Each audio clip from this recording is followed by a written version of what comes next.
Good morning.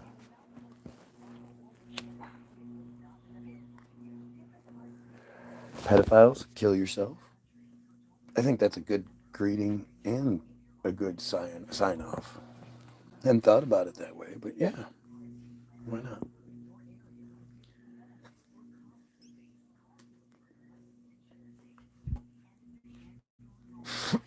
So I'm gonna do my best today to not get bogged down by the comments and get distracted. I want to finish this up.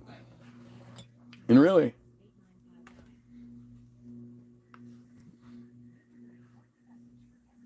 I mean, I guess I kind of have. We've gotten up to the point where we've learned about ballast tanks and we've learned about, I mean, we've sort of learned about the oxygen process. I know what they tell me. I still don't. I don't get it. It doesn't make any sense. We've tried looking up uh, all the videos we can find to show us submarines underwater. Like everything that's said, if you go back and look, there's a lot of videos involved in this series and a lot of hours worth of videos. I mean, at this point, we've spent over 24 hours on this one subject.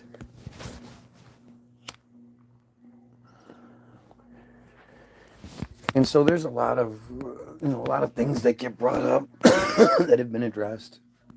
Things like oh, it's all top secret. That's why you can't find any videos, because it's all top secret. It's like, well, but it's not. Plenty of videos showing the inside of submarines, all the inner workings, all that shit. But the reality is, I mean, we've clearly been duped.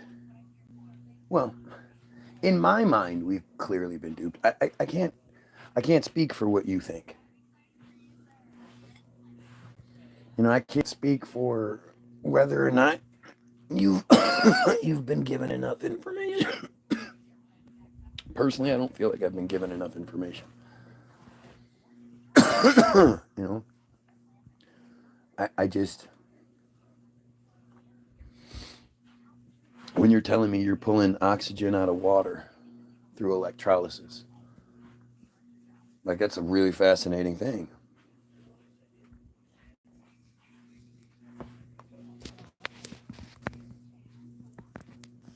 I'd like to see how that works. But those are the videos you just won't find, and it's strange because you can find endless videos of submarines, people riding around on the boat, on the top of the boat, as the boat. Like I think people get, the people that want to be will always find something to hang themselves up on, right? When they want to be hung up, they will. And so, you not understanding what I'm saying, I don't think submarines, hunt for red October type submarines, exist. The submarine, the big long tube that can swim around like a dolphin and shit, I don't think that's real. Do they have big long tubes where the majority of it can be underwater, just under the surface of the water? Yeah. I mean, that's, you can see that. But it's like, do we have airplanes? Hell yeah, we have airplanes. Do we have things that can go up really, really high? Hell yeah, we have things that can go up really, really high. Do we have space shuttles that can fly around and go through space and take pictures? No.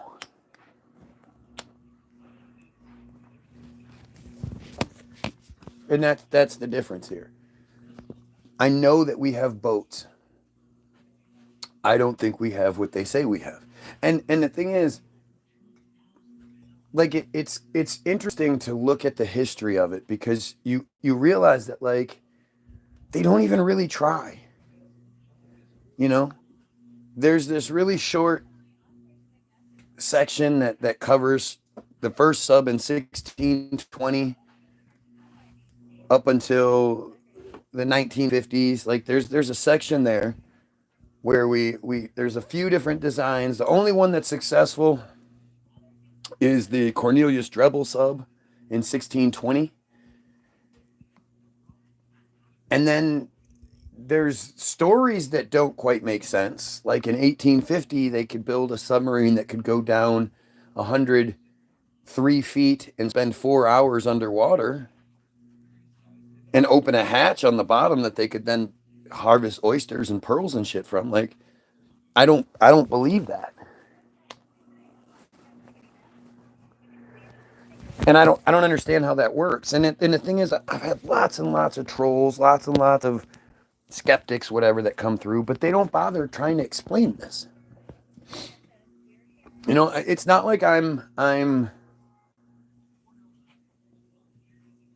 just like it's not like you guys have stake in submarinesarereal.com.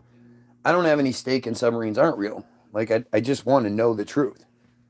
I'm just interested in information, and it doesn't have to be submarines. I really like information. I really like knowing things, and I like to be the smartest guy in the room. And so when it comes to this whole narrative, I'm the one that's at 100% taking the risk, making myself look like a complete idiot by making a statement and then going and looking and being like, oh, wait, I was wrong. They are. Look at it's right there. It's easy. It's obvious. And so, I go and I look and it's all just shit. And then in 1950, we needed to figure it out, so we did. We needed to invent, like it's just crazy to even say the words, a nuclear powered submarine. In the early 50s, somebody just decided, hey, we need nuclear power submarines. And that somebody was like, okay, gotcha. And that somebody is a guy named Rickover, some dirty, disgusting Jew, who actually converted, supposedly, from Judaism, which is just, it's one of those things where, obviously, because the narrative was what it was, he claimed to do that back then because, they did what they had to do to like when you look at history and you look at Hollywood's a great example. We're told that throughout the decades that Jews were always changing their names and hiding who they were. They had to hide their identities. Up until like the 80s. And it's interesting too, because it's just more proof. Like up until the 80s, nose jobs were everywhere in Hollywood. 90s even. But once it became really obvious that they were only using Jews, now we don't have, it's not all Jews being used in Hollywood, so you're not hearing about nearly as many nose jobs. But who do you think was getting nose jobs? Why were they getting nose jobs? Why were they hiding their bulbous noses? Who were they hiding from? Considering the fact that Jews have always run and controlled Hollywood, why would the Jewish actors need to hide their identities from the Jewish producers, Jewish studio heads? The simple answer is they wouldn't, right? They wouldn't. It's them hiding from us. And it all just comes, it's all just part of the same thing where, like, again, this Rickover guy, he is the longest serving military person in all of the military. He was a Navy man, but he was the longest serving in every branch. He was promoted to admiral and all these. He commanded one fleet in his life, and it was a short fleet, a short commission for like a month or two, and yet somehow he's an admiral in the Navy. And you just, like, you have to understand how ridiculous that is. And the main military person ever, the most badass of badasses, longest serving, he's a Jew. and it override, it doesn't make any sense as to why he was given all the positions and everything that he was the way, but then he's a Jew. And this is the Jew that joined the military at 18 and somehow became the guy that invented the nuclear. When I say nuclear sub, most of you think of like they must have a nuclear engine. The reality is they're mini nuclear plants inside the submarine. So each nuclear sub has its own nuclear power plant inside of it. And really, nuclear power as a whole, the whole idea of nuclear power and nuclear power plants and all that came from submarines. I mean, according to the narrative you're supposed to believe, you have to believe. You believe the earth is round. You believe Republicans and Democrats, and you got to vote, and the Civil War happened, and all that shit. You believe all that stuff, then you have to believe this too. You can't pick and choose. If you're going to be somebody that believes the narrative, then you have to believe all of it, no matter how stupid it may be.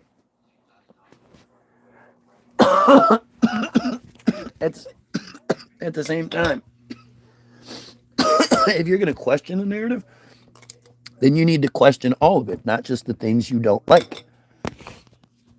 You'll see that with Christians all the time that are capable of debunking, that we didn't go to the moon and Earth isn't round and blah, blah, blah. All these things that are like heavy-duty conspiracies, vaccines, all that shit.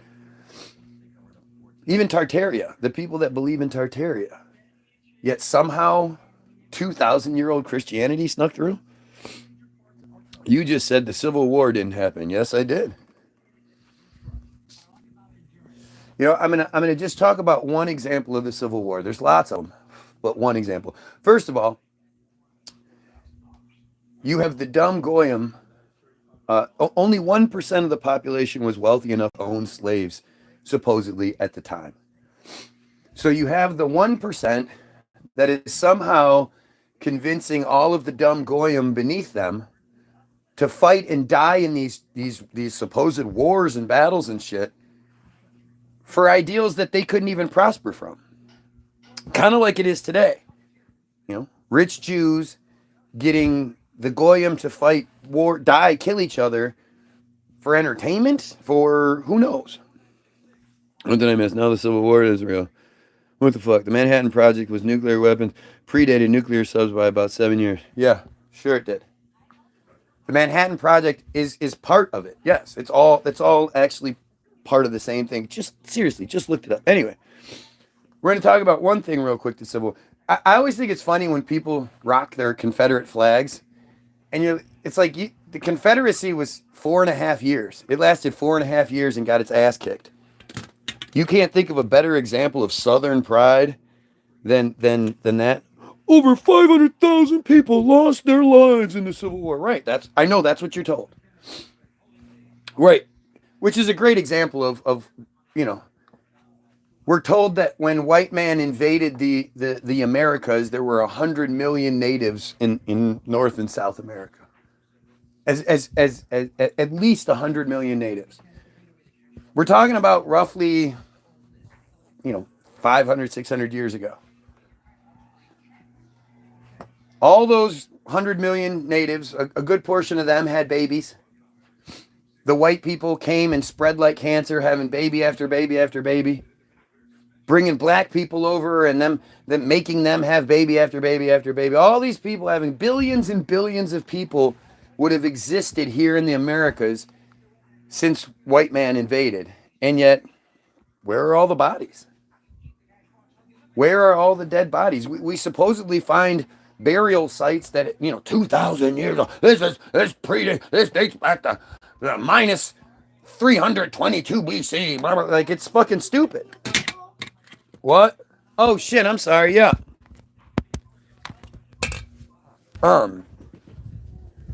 So we have this narrative that bodies don't just disappear. Bodies don't just evaporate. They don't teeth. teeth don't go anywhere. You have billions and billions of people, you're going to have trillions and trillions of teeth, and literally none of you have ever been outside in the woods or playing at the beach or, digging wherever and stumbled across a human tooth. 32 adult teeth, 20 whatever kid teeth, and yet you've never found a tooth just out and about. Where did all the billions and billions of bodies that had to have existed in the United States, in the Americas, since white man came, where'd they all go? Which brings me to the Civil War, right? My favorite, narrative story from the Civil War is probably the most famous one, right? It's the Battle of Gettysburg, right? So with the Battle of Gettysburg, like it's just interesting how we don't think about this. Right? Gettysburg was supposedly it's in southern Pennsylvania, so it's not south, but all these different people had to get to that point, right? It wasn't just that the people of Pennsylvania were fighting. These were regiments that were from all over North and South, which means those guys had to march there. They all marched to Pennsylvania. Somebody had to feed them. Somebody had to clothe them. Cleanliness would be an issue, blah, blah, blah, blah, blah.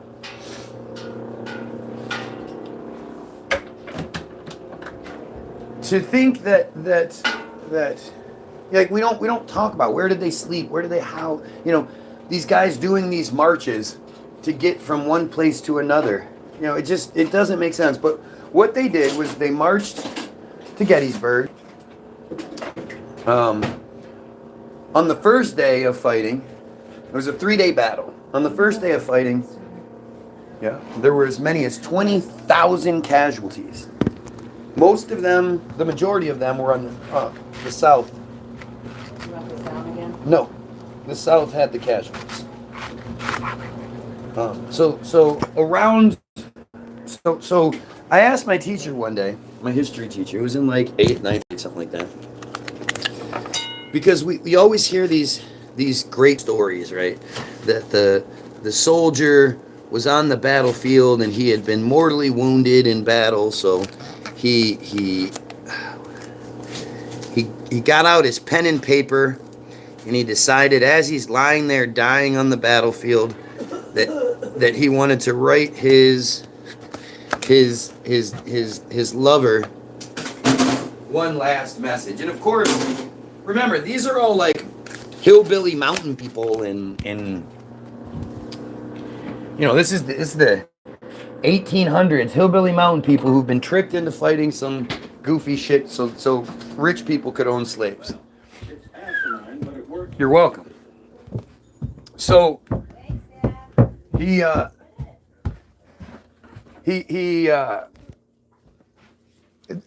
asked, because the letters are always like, my dearest beloved Guinevere, I have been mortally wounded in the defense of our beloved Confederacy. May one day I be fortunate enough to gaze upon your beauty one last time as the sun sets on my... and he'll write out a little line like he's dying. Right, every time. So I asked the guy, like, how did they get these letters? And my teacher said that at nighttime there would be a truce. And you got a battlefield covered with 20,000 dead bodies. That's going to be difficult to have your battles in anyway.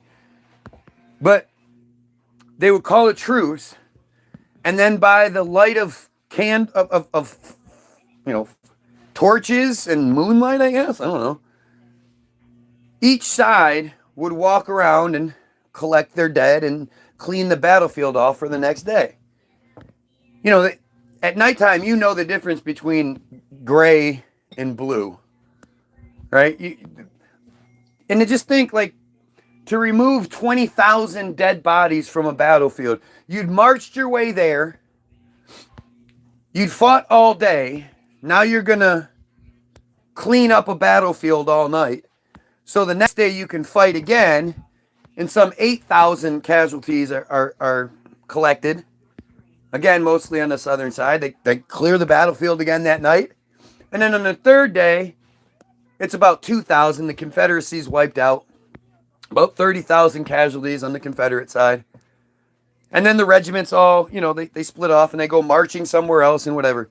So I believe it's in July. I think the Gettysburg battle is in July. It's summertime. So to think, you have 30,000 dead bodies in hot, humid Pennsylvania summertime. What do you do with all those bodies? You don't have refrigeration cars. The railroad system is very, very new, if even existent in that area. I don't know. What do?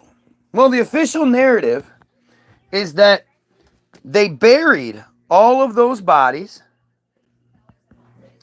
about a foot deep. And then a year later, they came back through, dug all the bodies up, and took them over to Arlington, where they were given the proper burial.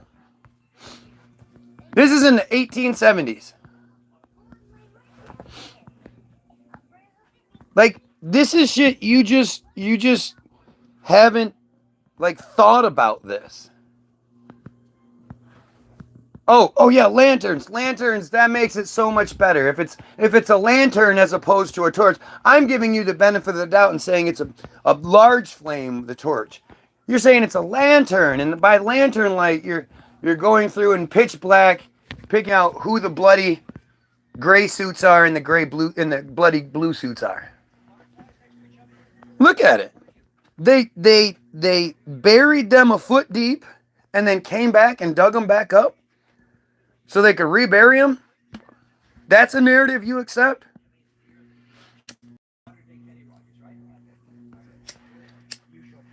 Again, we with our modern day tech, it started to come out in 2018. It started to come out in early 2019, but again, lots of things were coming out 2018 that people have just forgotten, especially the Trumpanzees. That none of them like talking about Epstein.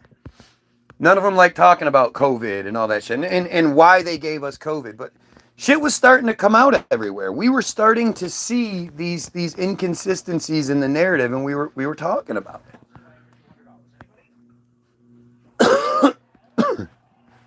And we don't, we forget we forget about the fact that our system lies to us and does things like gives us COVID to cover up the fact that we were getting too close. We were getting too deep. You think it's more logical that it's all a big lie and a conspiracy? Hell yeah. It's amazing how little information people need to do you honestly think that the God of the universe came down and made a virgin pregnant and then the Jews killed it? You think that's really real? And the thing is, nobody talked about that shit. Well, up until 1946, the earliest known examples of people talking about Christ dated to 900 AD. If you believe the narrative that you're given to begin with. So this long game, 900-year game of telephone was all that existed, apparently. It's like you don't think like Hollywood. Hollywood is full of pedophiles. Jewish pedophiles. That's a huge conspiracy. You don't think it's covered up? The government, full of conspiracy. Again, child predator. The entire church is full of pedophiles. In 2018, it came out that in Pennsylvania alone, 6 out of the 8 dioceses were riddled with pedophiles. Somebody get caught and they'd send them somewhere else. That's all that they found, hundreds of files like that. And the only reason it wasn't 8 out of 8 is because the other 2 were Amish, and for some reason the Amish get to live in their own country inside the United States. Who said there is God? Lots of people say that. It's a huge conspiracy. That's the point. I'm addressing the thing you said before that. Bro, you're YOUR talking to 9 people. Oh, well then I should stop. Even though it says 14 right now, I should stop because this guy says YOUR talking to 9 people. God, I love how super smart people always want to acknowledge how super smart they are. But the thing is, like I say, the idea that you like these are just the ways that they insulate themselves. You think it's too big a conspiracy for it to be real. They literally erased Tartaria from our history. Like, I never heard of Tartaria until recently. Come to find out, that shit's on all kinds of maps and all. There's all sorts of information. Why was Tartaria omitted from our history? Why didn't we learn about the Phoenicians and all that shit growing up? Why did we learn this podunk narrative that we're just hillbillies living in shacks and sheds and shit? Oh yeah, we're capable of building huge buildings in like a year, maybe 2. Really ornate skyscrapers, buildings that last for. We can do all that, but the rest of us, we just live in shacks and shit. Doop doop doo.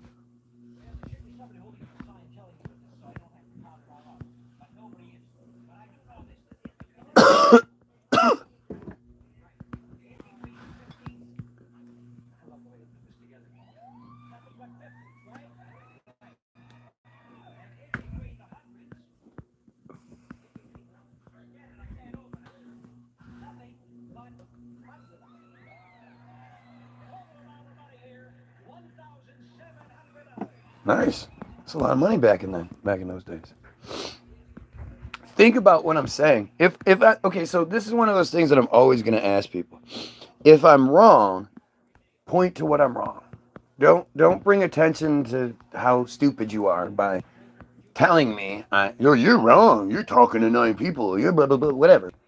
Point out what I'm wrong about. That's all you got to do. So when you think the only thing stopping the conspiracy being too big is your arrogance, because that's really all it comes down to, right? We're all really arrogant in thinking that if there was something going on, well, we would know about it. Somebody would have said something. And if somebody did say something, well, I would have heard about it. Like, it's all just arrogance. And nobody wants to, it's very vulnerable. You put yourself in an extremely vulnerable, realistically vulnerable situation. It's not something vulnerable like a magic rock's going to fall from the sky or God's going to get mad and do something. That shit's all nonsense. The very real concept that there's a conspiracy to keep us where we are, to keep us stupid and complacent and in servitude to the Jews who clearly run the show. It's they're clearly willing to do and say anything to maintain that control. Tartaria was just an old name for parts of Asia. There are a lot of old names for places you don't know because they aren't used anymore and hold no. That's what it is. That's all Tartaria is it's old names for old parts of places. Yep. This guy has done a bunch of research. He just happens to have done a bunch of research on Tartaria, on submarines, he just happens to be that guy, and he just knows that it's just another name. It's not an empire or anything like that. No. Like it's this kind of stupidity that I just can't even be bothered with. Really. It's just stupid. Like these are the dumbest arguments. And the funny thing is, this is how this always works. A couple of weeks ago, a guy who used to be my friend, who I grew up with, decided that he wanted to hear me and another one of his friends have an argument. So he orchestrated this three-way call because his friend was supposed to be really smart conspiracy guy, blah, blah, blah, blah, blah. So my buddy sort of like sets this awkward situation up, and he's like, all right, go. And it's like, well, you're the moderator here. You got to tell us what to talk about. Can't just tell us to start talking. And he's like, okay, how about you talk about the Israel-Hamas thing? And I said, yeah, okay, that's fine. I believe the Jews control everything. There's a huge Jewish conspiracy, and it's all about, they control entertainment, they control the government, and it's all about keeping us distracted while they commit genocide right now. And the guy that I'm arguing with, his first, meaning his best argument. Usually the first thing you come with is your best argument. At least it should be. Put your best foot forward. His argument is that it can't be a conspiracy because they control the government, the entertainment industry, the money. That's too many different directions for one conspiracy to be going in. That's his only argument. It's too big to be a conspiracy. Like, those are all elements of control, dumbass. They control the control. They control the money, like everything that controls us, they control that. But when your best argument is something that I just kind of laugh at and go, that's silly. It's too big. That's what it is. You realize there are all sorts of secrets in Hollywood, all sorts of techniques in Hollywood that you have no idea, that the majority have no idea how that shit works. Secrets. There are construction secrets that the majority of us have no idea how that shit works. So just because you don't know it doesn't mean it's not real. Show proof of anything you have said, buddy. Show proof. All right, here it is. I've got this piece of paper right here, and it is signed by the governor, and it says, Guy Williams is telling the truth. Shut the fuck up. Show proof of anything I'm saying. Literally, there are, this is the 9th part of this video. If you want, what do you want proof of what I'm saying? Actual evidence that can be tested, not hearsay. Everything is hearsay. See, this is the stupidity, again, that it's so strange to deal with it. Like, the arrogance of this kind of stupidity is insane to me. Show the evidence. What do you mean? Like a book? Do you know who published the book? Do you know anything about the publisher of said book? Do you know how they got the bid to publish the book? Do you think about any of that stuff, or do you just, like, what is your example of evidence? I've been trying to find evidence that submarines exist, going underwater and swimming around. Like, I've been trying to find that for 9 days now. You realize how hard it is to keep a secret when you start including thousands of people, it becomes impossible to keep a secret. No, it's not true at all. That's not true at all. Again, like I originally said, there's literally no, like, when it comes to religion, Jesus, Christianity, Islam, Judaism, all that shit, there's literally nothing to prove any of that shit real. And the vast majority of the people believe it anyway. It's not even a secret that it's not real. If you start telling people it's not real, they just get mad at you. They can't argue the point, like, against you. They just get mad at you for saying it.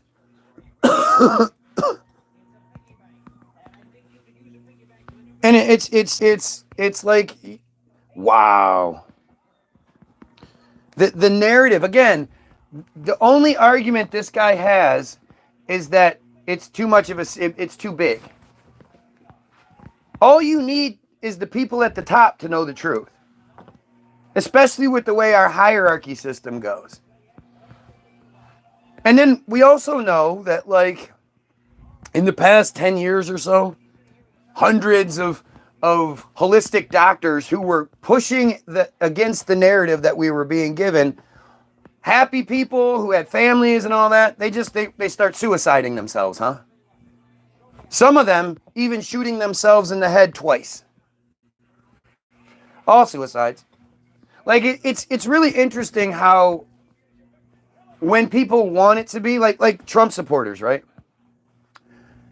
Trump supporters think every other candidate, every other election, every other everything is interfered with, is messed with, it's not real, there's a deep state, there's all these other things. But Trump somehow isn't part of that.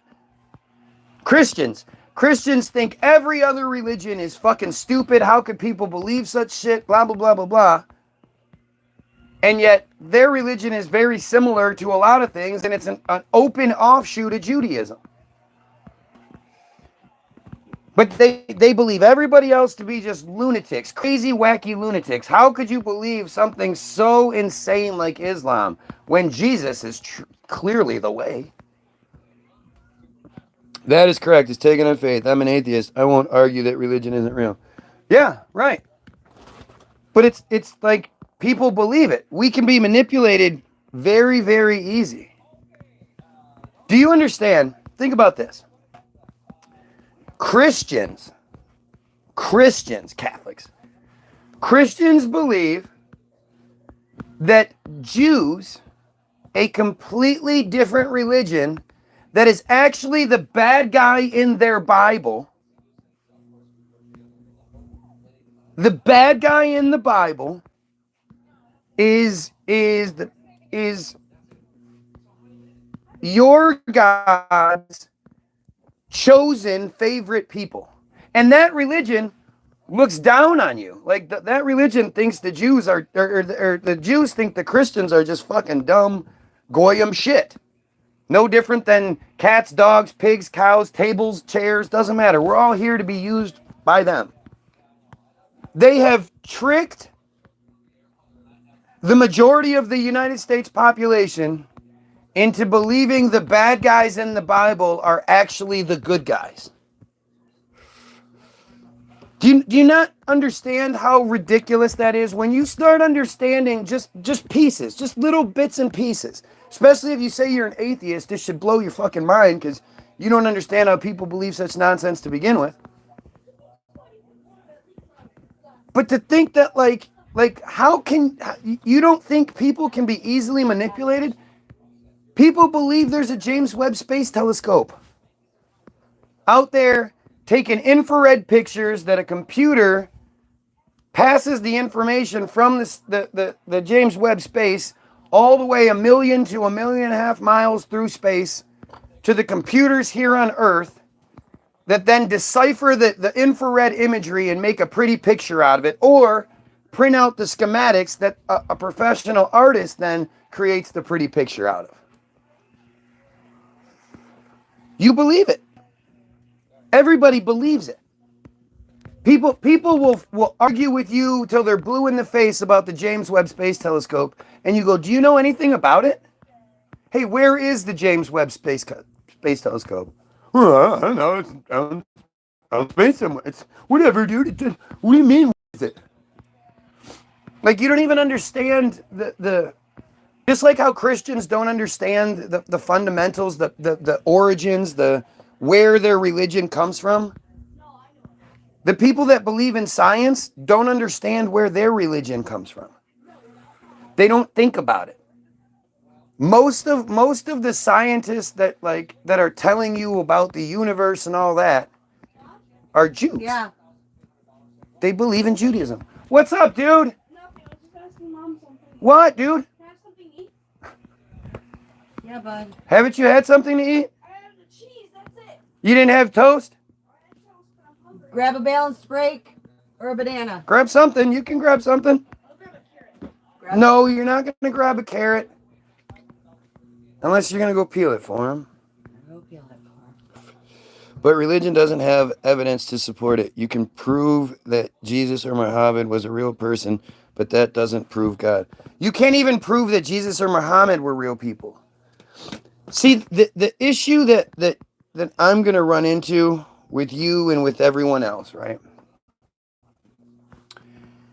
is that I'm saying, look, I don't trust anything they tell us. It really seems like everything that we're told is a lie on some regard. And when you start breaking things down and you start trying to understand, go look up the history of the Brooklyn Bridge. Go see if you can prove the narrative of the Brooklyn Bridge to be true. You know, Go. I mean, look up whatever, ancient, golden age skyscraper you want and see if any of that shit makes any sense. Go look up the pneumatic tunnel system that like there used to be a pneumatic tunnel system in New York that delivered mail. You know how we see it in old cartoons where people would put the letter in and it would go up to the room or whatever? And we just sort of think that's cartoon. That's real. Ask yourself, how the fuck did they build the tunnel systems and the sewer systems and the subway systems and shit in the 1800s? What were they using? We have enough evidence that those characters were at least based on a real person. What? Give me something. You see again, this is where complacency comes in, based in ignorance, that you don't know. You've never been told to figure it out, so you don't know. What you don't understand is that, so currently, the oldest known writings talking about Jesus, talking about Jesus, are the Dead Sea Scrolls, which are dated to, with their magic laser scantron dating machine, to 70 BC, around 70 BC. So, Jesus was the Son of God who is walking around committing, doing miracles and shit. Miracles. And yet nobody talked about him for 7 years. The thing is, the Dead Sea Scrolls happened to be found in 1946, the first one at least. The first one was found, first two or whatever, and they were found in a cave system that was only 150 meters away from the settlement, but was somehow lost for 2 or 3 years, in which, if you're a skeptical person, you could say Israel was creating the Dead Sea Scrolls that were then found and dispersed. The Dead Sea Scrolls, again, they're found just in what is now Israel. They were found in the by the Bedouins.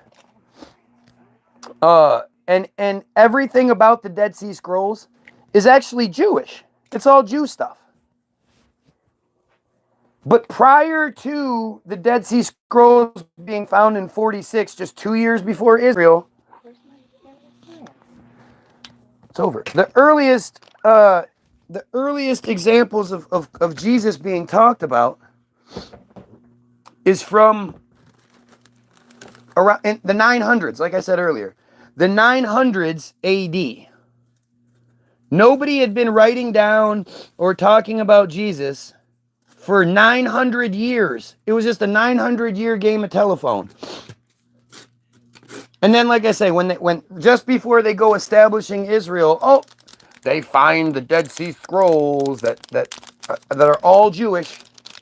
But most of you don't know that. But see, then that takes us to a different point, right? Because now you have to say, do you guys even know why it's 2024 AD? Do you know what AD stands for?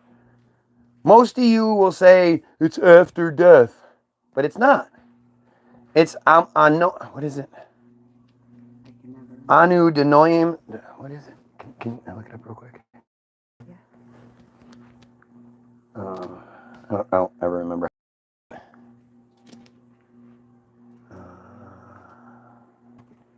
Stop it.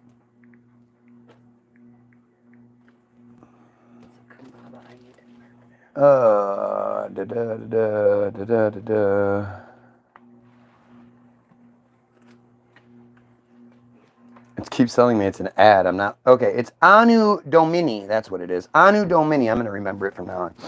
Anu Domini means in the year of our Lord. So what we're told is that in 525, in what would become 525 AD, because it was a different year, that this guy named Dionysus wanted our history to be Christ-centered. So, even though there were no writings or anything talking about Jesus, yet, I guess.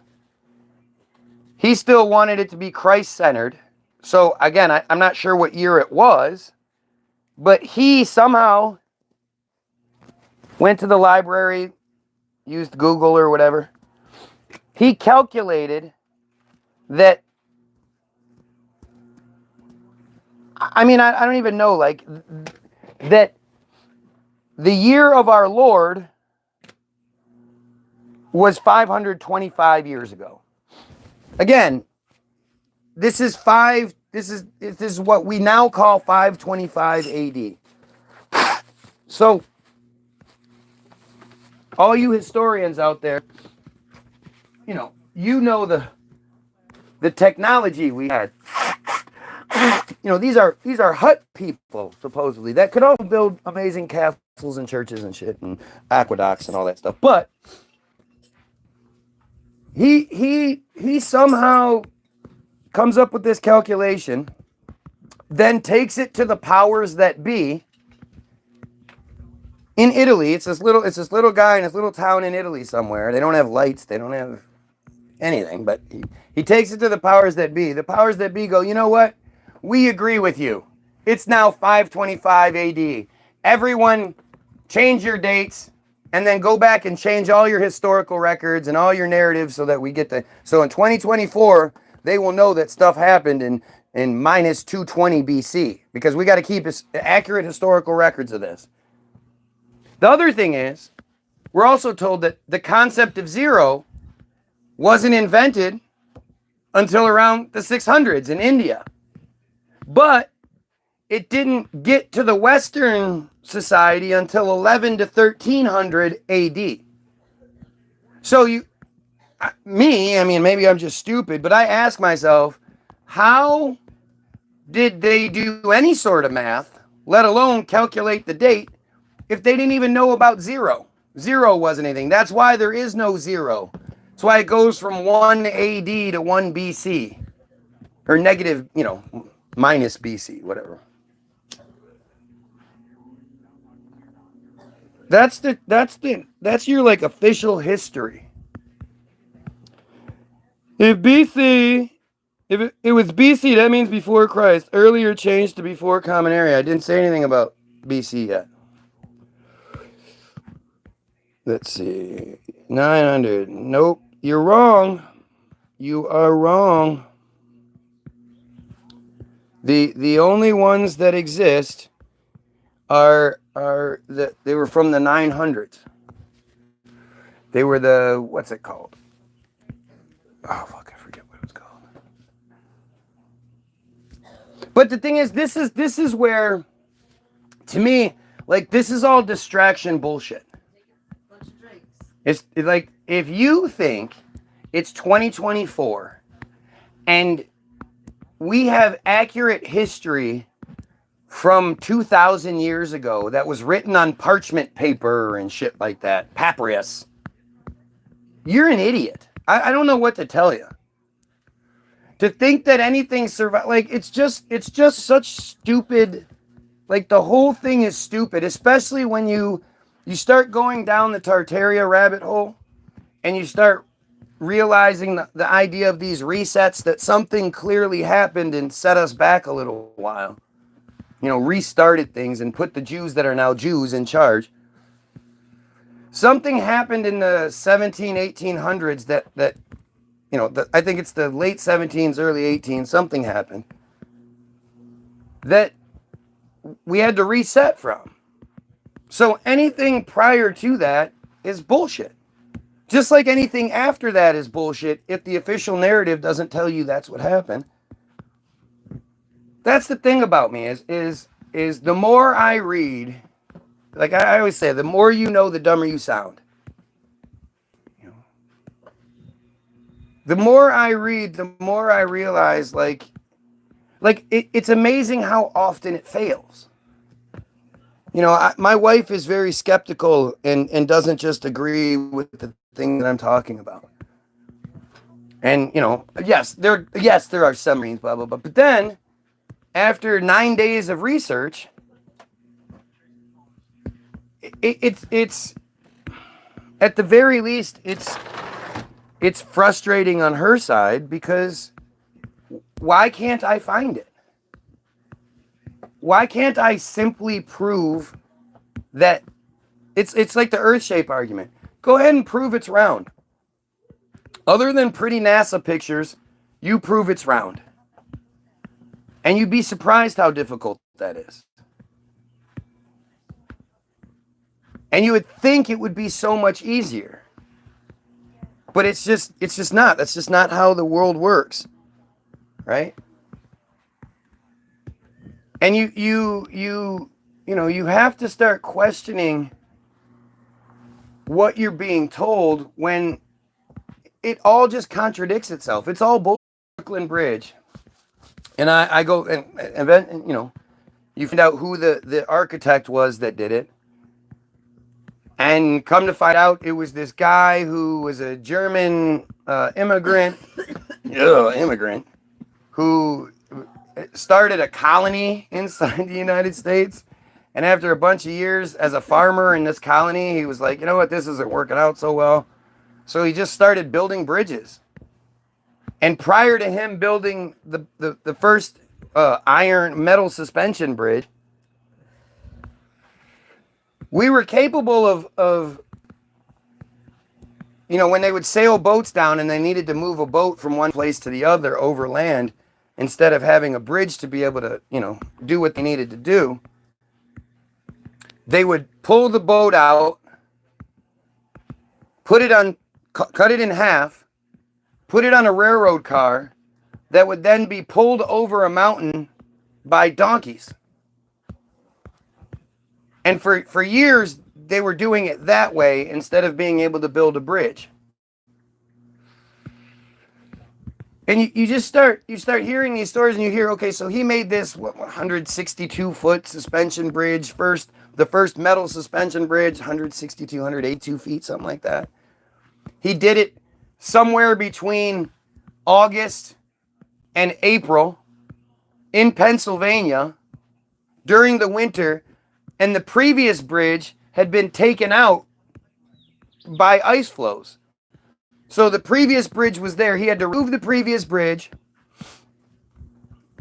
and then construct the new bridge. And apparently it seems like he did it by himself.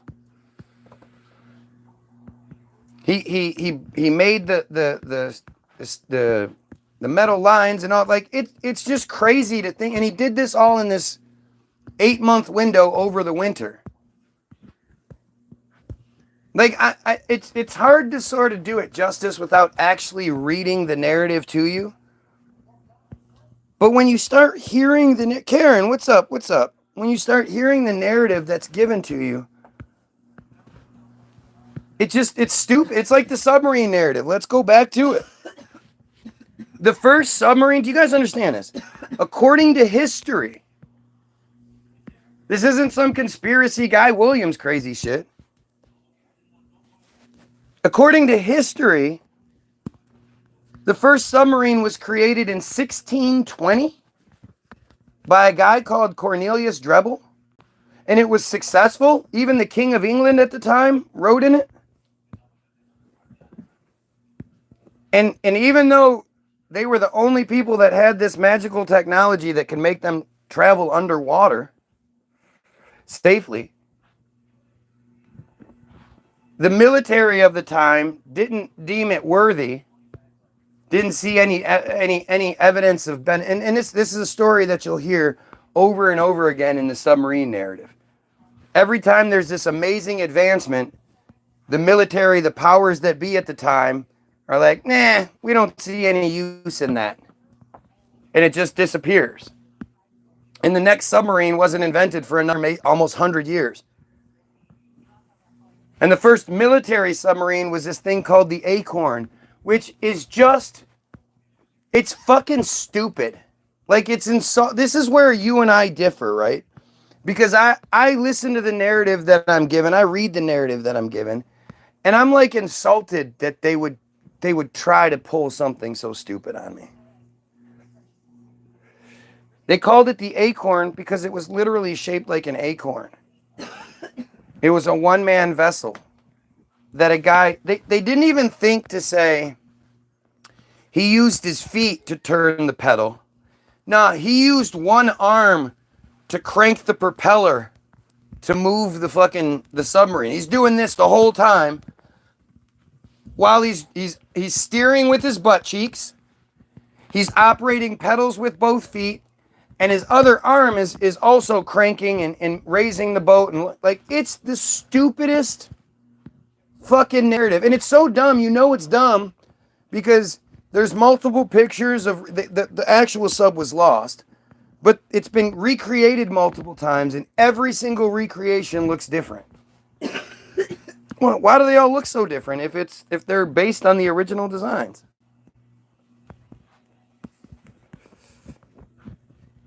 And then you get to the 1880, you know, that's 1775. Then we jump to 1850, where this one's even crazier to me. I mean, I know I don't think there's too much difference between 1620 and 1850. You know, we were basically the same people. But in 1850, we were somehow able to build a submarine that had compressed air being pumped into it that was at a rate of 200 pounds per square inch. And this submarine could dive down 103 feet, stay down there for 4.5 hours, open up a hatch on the bottom, and harvest pearls and oysters from the under 103 feet down. It could happen. No, it couldn't. It's 1850. No. How could they see? You gotta throw that shirt away. It's 103 feet down. I don't. How far down does light penetrate?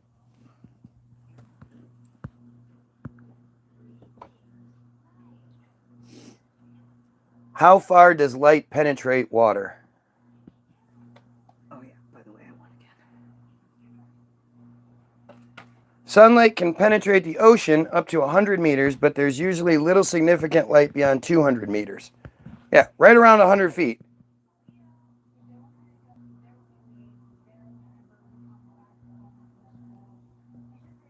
Visible light. Water absorbs more than the light. Only about 1% of visible light penetrates 100 meters.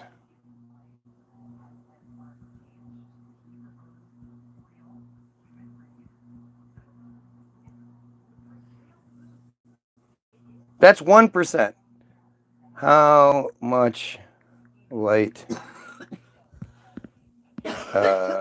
reaches 100 feet below sea level? Only a small amount of light reaches 100 feet below sea level. So, these guys that are in this enclosed submarine, right? It's a completely enclosed tin can. There's very little light that gets through, and yet somehow they're down there for 4 hours picking up oysters and shit with the hatch open. I mean, that is some crazy shit. Yeah, the turtle. Sorry, the turtle. It's called the turtle, but it's acorn shaped. You are right. You got me there. It's TURTL too. You got me there. I messed up. I made a mistake. I should be shot. Yes, it's acorn shaped, but it's called the turtle for some reason. You'd think they'd have called it the acorn because it's acorn shaped. They are not modern day technology. I know. Says Angel. Gotta pop off, but you'll be back. All right, well. This guy is still going about subs for another day, even though there's 2 people, myself included, who work on and in subs daily. Get the fuck out of here. Right. Amazingly, out of the 11 people that are here, 2 of which work on submarines daily, while also being on my feed for hours at a time. This is an amazing coincidence. And they're always the profiles that are just Just a simple nothing picture that if you go to it, they literally have nothing, no subscribe, nothing. They're basically troll pages. But hey, what do I know?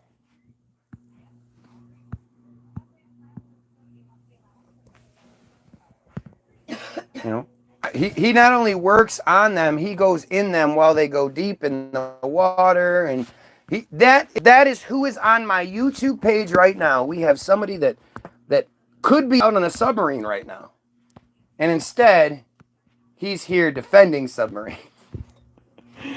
Are you kidding me? This fucking stupid.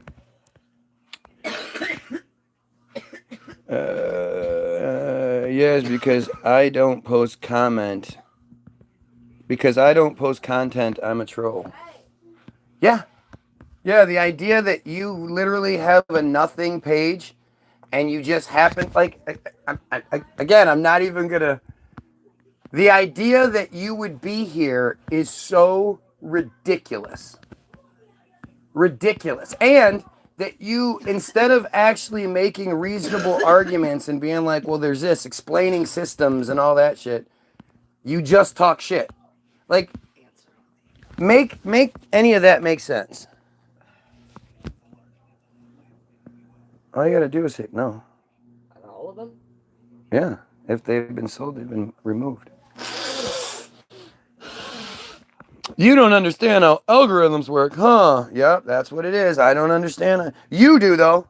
Not only are you a submarine expert, Civil War expert, a history major, you also understand algorithms. You're an algorithm expert.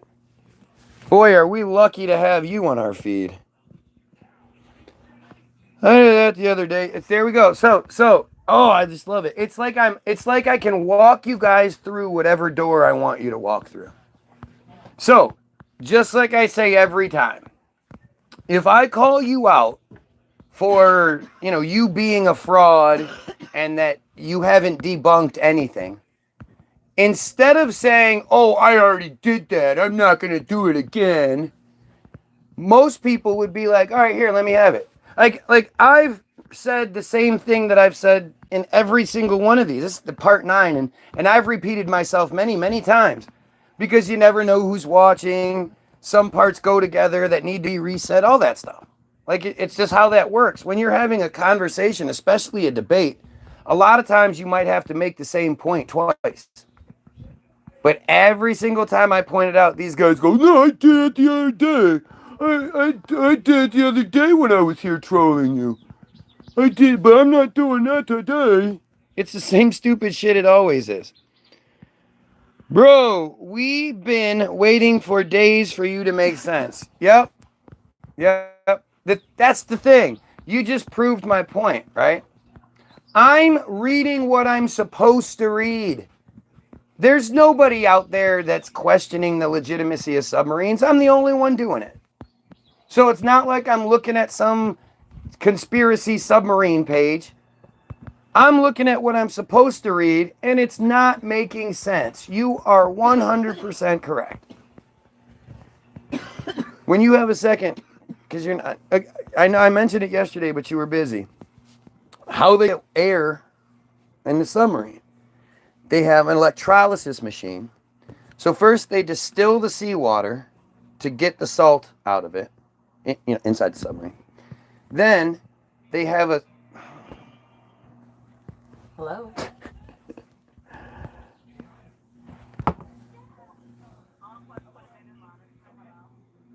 Then they have...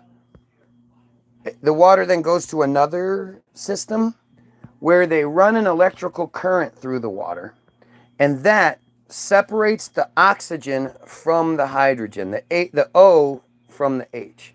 So for every 2 H's, 1 O comes out. So, and they say that the electrical current makes the oxygen bubble out. Well, if you're separating the oxygen from the hydrogen, how is it still water?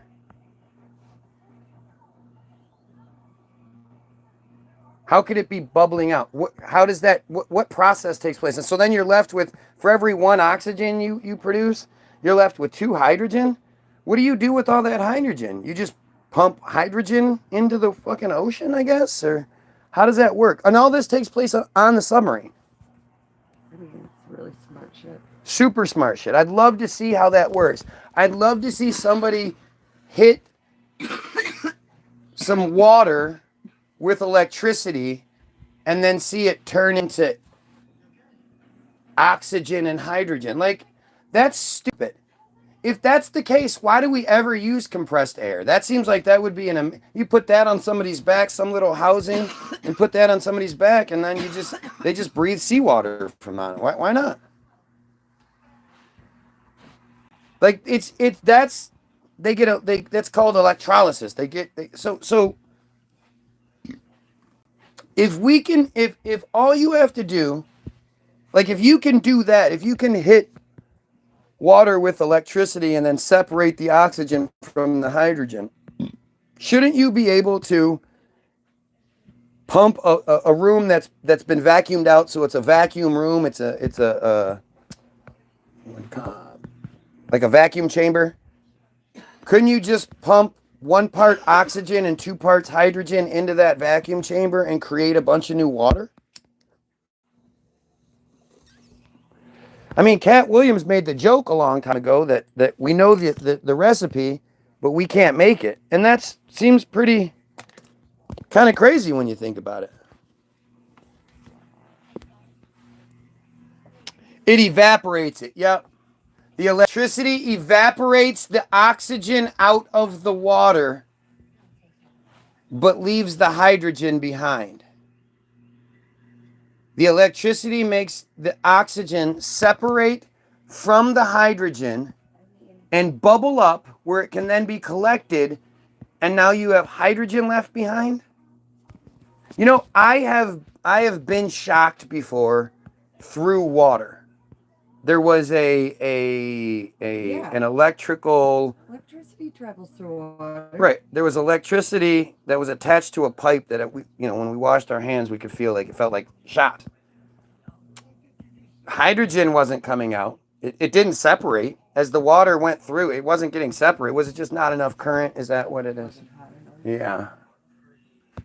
Like, this is dumb. But see, these are... So what I believe in this whole submarine argument... is that I'm making points that, sure, I can't show you a video that doesn't have submarines in it to be like, hey, see, there's no proof, there's something, right? I could show you all sorts of boat videos, but my focus is to focus on those points that I answer it. Just when the submarine is supposedly traveling at 10 feet per second, and starts down 80, 90 feet below and comes crashing up through the ice going that fast.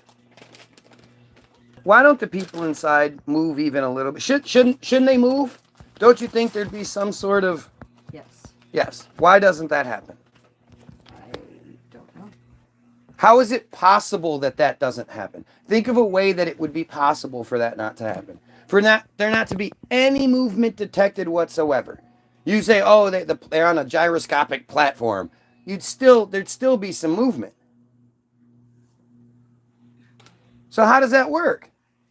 When you read the how they breathe, well, it turns out that the majority of the air that they breathe is from compressed air, compressed oxygen in tanks.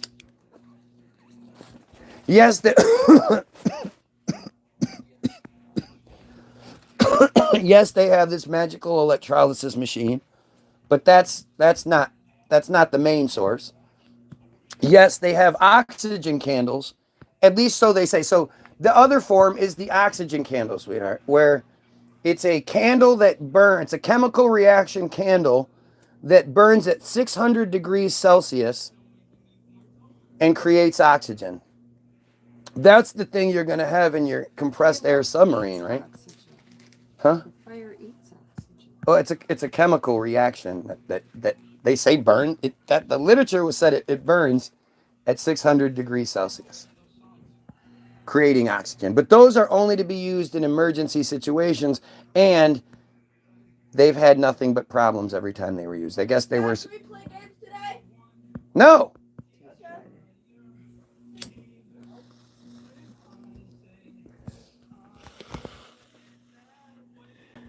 Just throwing it out there, we just take oxygen out and just return the water. Just because you take the oxygen out of the water doesn't mean it's not it's not water.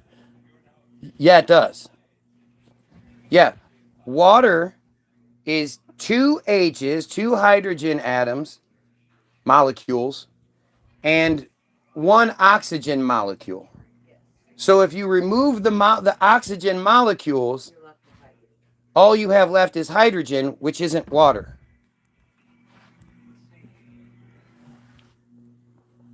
Shh, he doesn't know that there are also dissolved oxygen in water. That's how the fish breathe. Yep. That's how fish breathe. Though you pull them out of the water, they sure can't breathe very well, can they? They need the dissolved oxygen in the water. I mean, you think fish breathe because they make a motion when you pull them out of the water. But you only think that way because you're told that they breathe. They pass water through them. That's not the same thing as us breathing. It's a completely different process. I was about to say, look at a fish tank. Don't want to be called stupid. It's dissolved oxygen water. Yep. Yep. Like, again, you guys sit here and act like this just makes sense. You've heard about this. You would think that this would be a much more prominent technology that we would all know about. That all you had to do was run some electricity through water and you could get oxygen from it. We would all know that exists. But you don't, like, this is the shit you don't want to talk about. See, and see, this is, again, I don't want to, like, when it comes down to arguing with people, you guys are arguing the narrative that I know. I know the narrative that you know. Right? I know your side. I believed in submarines my whole life. It wasn't until I tried looking into it and tried proving it that I started to stumble with this. And it's the same, I don't believe in satellites and all that shit either. It's all goofy. When you start looking into it, it's all goofy. It doesn't make any sense. The International Space Station and all this other bullshit doesn't make any sense. And if you think that, oh yeah, they lie about all that stuff, but they don't lie about the sea stuff, you're crazy. Traveling in water is harder than it is traveling in air. But we just don't, you guys, I keep bringing up things that you guys don't want to answer for. And it's like common sense doesn't kick in. You just regurgitate some shit you're supposed to say. I'm going, hey, why isn't there more videos available on YouTube that prove submarines go in and out of water and swim around? How come that doesn't exist? That's really strange. You think about it, you would think there would, because there's plenty of submarine videos. For all of you stupid people out there that are going to hide behind, oh, it's top secret and they don't want the people to see the videos. And no, you don't, apparently you have no idea. You've never looked up submarines on YouTube because there is a plethora of submarine videos. There's just none of them showing submarines going in and out of water and swimming around. And it's this kind of stuff where, like, if you're not willing to answer for these things, then there's really no point. You can keep regurgitating the stuff that all of us know. Yeah, we all know. We all know, I seen them. Everybody knows that argument. Everybody knows, oh yeah, you got an uncle that works. Yeah, okay. Yep. But it's like, you're not, you're not answering for the historical narrative of it, why none of that shit makes sense. Like, it's funny how none of you have answered for Cornelius Drebbel, how we were able to do this in 1620. None of you want to talk about 1850. We were supposedly doing this in 1850, and then we just abandoned that thing on the side of the wall. Yeah, that's only use for that was picking up some pearls and shit. We don't need that thing. And then the technology disappears for another 100 years or so, when suddenly we just know how to make nuclear submarines. It just happens. It's proposed in 51. By 52, we've got it going. We've got the plans going. By 54 or whatever, it's already made and it's out in the water. Like, what are you talking about? And we've never had an accident. Never had a nuclear submarine accident in the United States history. We're perfect. Right? There are a lot of things that you guys don't seem to want to answer for. You just want to spit more and more nonsense. Let's see. What's hard to believe about space? Nothing. Nothing's hard to believe about space. You don't know our side. If you did, you'd be arguing against it. Wait, satellites aren't real too. No, they're not. It's stupid. So the problem with submarines is oxygen. I just joined. It's one of them. It's one of the problems. Let's see. This is a Democrat. I look like Denzel Washington. Yeah, sure do. So when I was in a submarine, it was everybody says, why is it all of the people who supposedly went in submarines say the same exact verbiage? So when I was in it, it was fake? Isn't it amazing that they would all just happen to say the same thing? See, the other thing that most of you don't understand is that the Jew, Rickover, that's like the father of nuclear submarines and all that. Like, when you talk about it's too big to be a conspiracy, right? Every single person that worked on nuclear submarines was in the nuclear submarine club, whatever. Anybody that had anything to do with it, they were personally interviewed and approved by one guy until his retirement in the late 80s, 90s, from the 50s to the 90s. One guy. When you talk about the submarine club, the people that supposedly are in the submarines, these aren't just regular people, right? These would have to be some pretty elite people. You couldn't just throw your average stupid person on a tin can floating through the water. So it's a closed club, right? It's not like it's just millions and millions of people are involved. It's thousands. What I know about anybody that's involved in the military, that if you were dumb enough to join that shit in the first place, you're dumb enough to be tricked into whatever they tell you to do. Every once in a while, you're going to get somebody that goes against the grain. But you don't even know if those people are real. You don't know how legitimate any of those people are. They could still be just doing military shit. It could still be part of their operation is to deceive. So thinking that, all these military people are just telling the truth. Hey, Nick. They're just coming on YouTube to tell the truth. Like, that's just not, it's not how it works. And you would think, again, if they're submarine people, they'd kind of want to keep their identities on the DL, right? You wouldn't be out here being like, no, I'm a submarine guy. You wouldn't be doing that, right? Because it's all top secret. But like I said, instead of me continuing to answer dumb shit, why don't you guys answer for the questions that I'm putting forth? If you even can. Let's see. And a turtle wasn't used for picking pearls. It was actually, and I didn't say it was.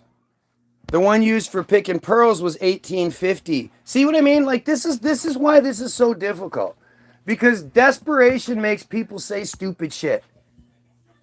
I'm desperate to try to find something you're getting wrong. You did say that one thing wrong.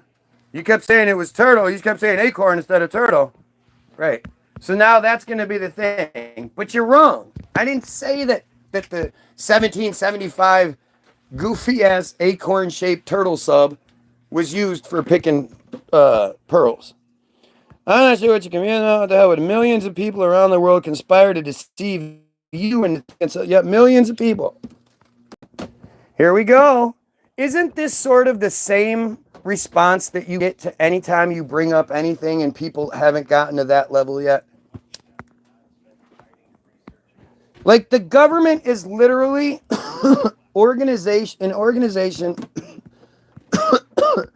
full of like secretive, closed off people who operate behind the scenes to make things happen, and you don't know what the fuck they're doing. That's just the lowest level, obvious version of things.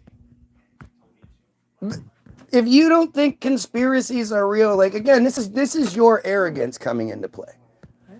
You're arrogantly thinking that one, if there was something going on, well, you would know about it, and two, that oh come on, they're not gonna trick me. I mean, then people would know, and like it's just dumb. Again, I already made the point.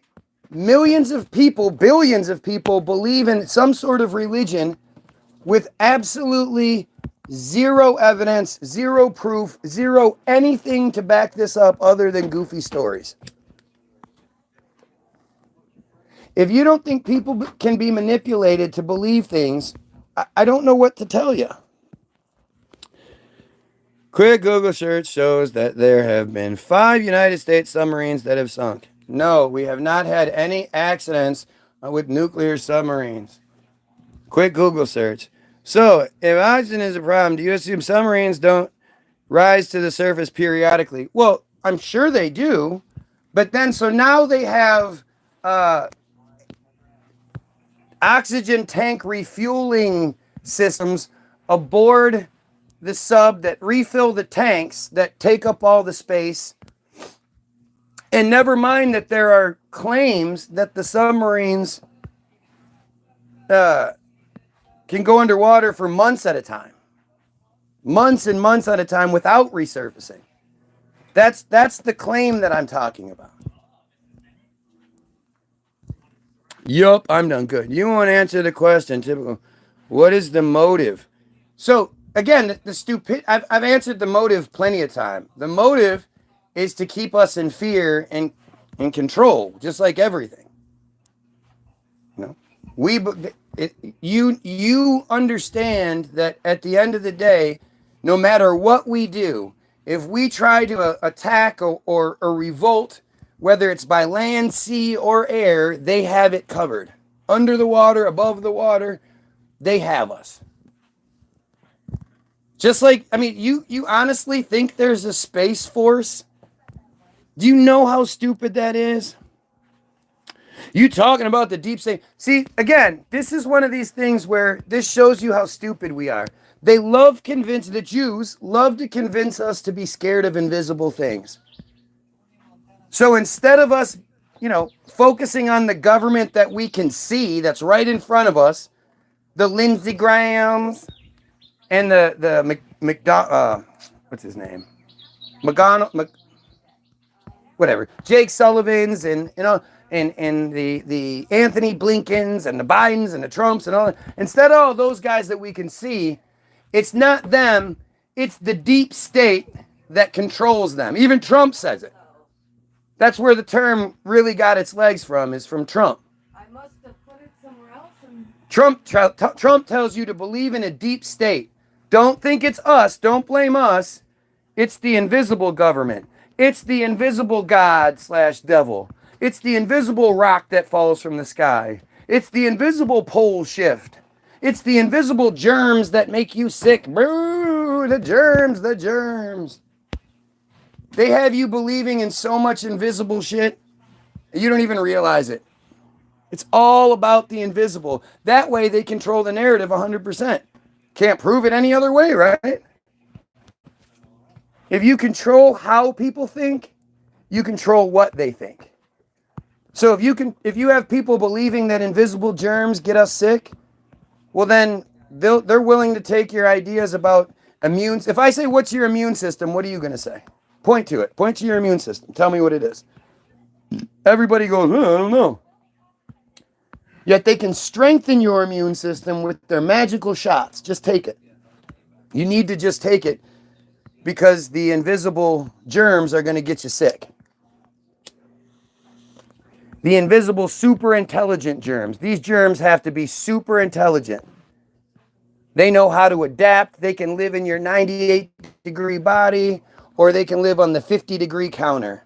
And they know when people come by and touch them, and they stick to your hands, and then they know if you happen to rub your hand on your face, they know you did that. They jump off and they run up your nose and in your mouth, and they get you sick. You got invisible COVID sauce all over your hands, and you're touching shit, and anybody that happens to touch that invisible COVID sauce, well, they're going to get sick too.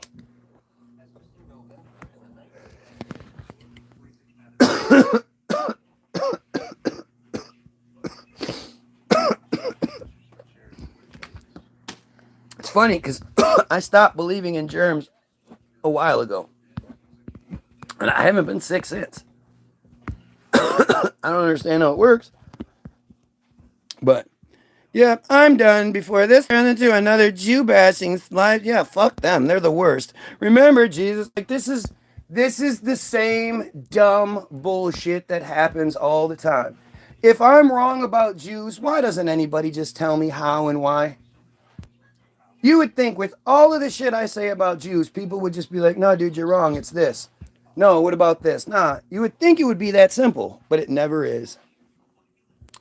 Okay, I agree with you, but everyone else in these comments sucks at debating. Well, yes, they do.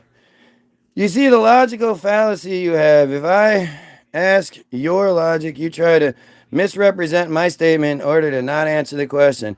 If I ask why, you say I see, isn't it crazy? So instead of actually focusing on anything being said, this guy comes up with this long diatribe about how I do this and I do that. Just say what I'm getting wrong and I will read it. It's not like I pre-screen the comments before I read them. I just read them. So if you happen to be proving me wrong, well, you guys are going to see it.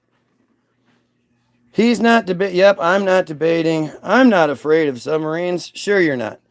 Bro, Mr. Watkins. Bro, retired Marine.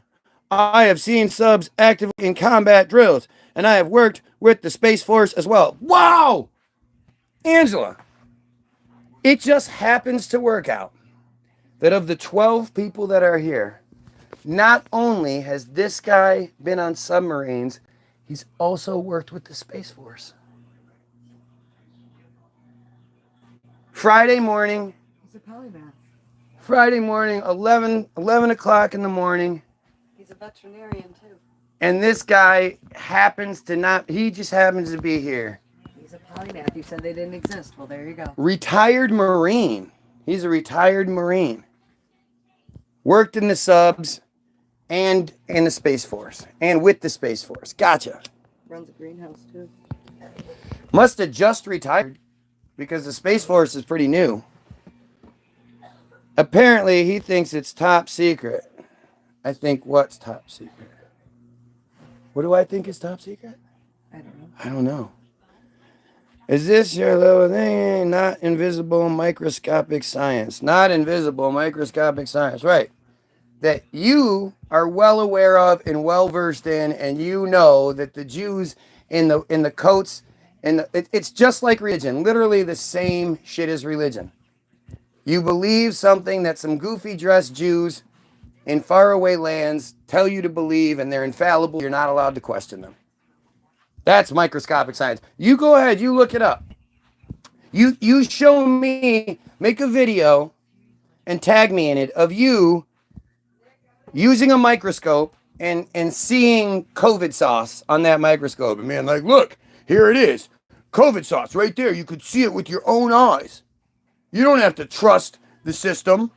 You don't have to. It's flu. It's a virus. Again, see, I'm gonna bring up shit that people aren't prepared to answer for, so they just skip over it. We're talking about something that would have to be so super intelligent. A flu bug, a virus, a COVID, to know that it's been sneezed out, coughed out, whatever it is. Now you have COVID sauce on your hand, and this sauce is so self-aware that it's invisible, mind you.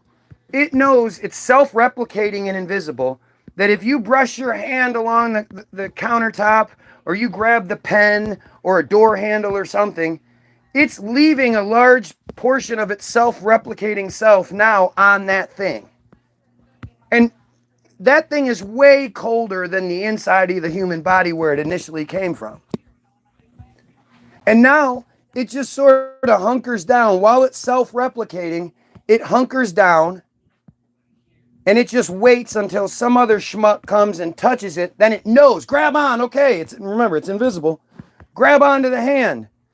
And everybody grabs on, and now that person has the COVID sauce on their hand, flu sauce, whatever. And if they go and wash their hands, flu goes down the drain. But if they fucking touch their ear, they touch their chin, they rub their head, whatever. And remember, if I cough here, I'm a fucking COVID sauce time bomb. If I cough here, everyone's safe. Here is safe. Here is death. Here, we're all good. Everything's fine.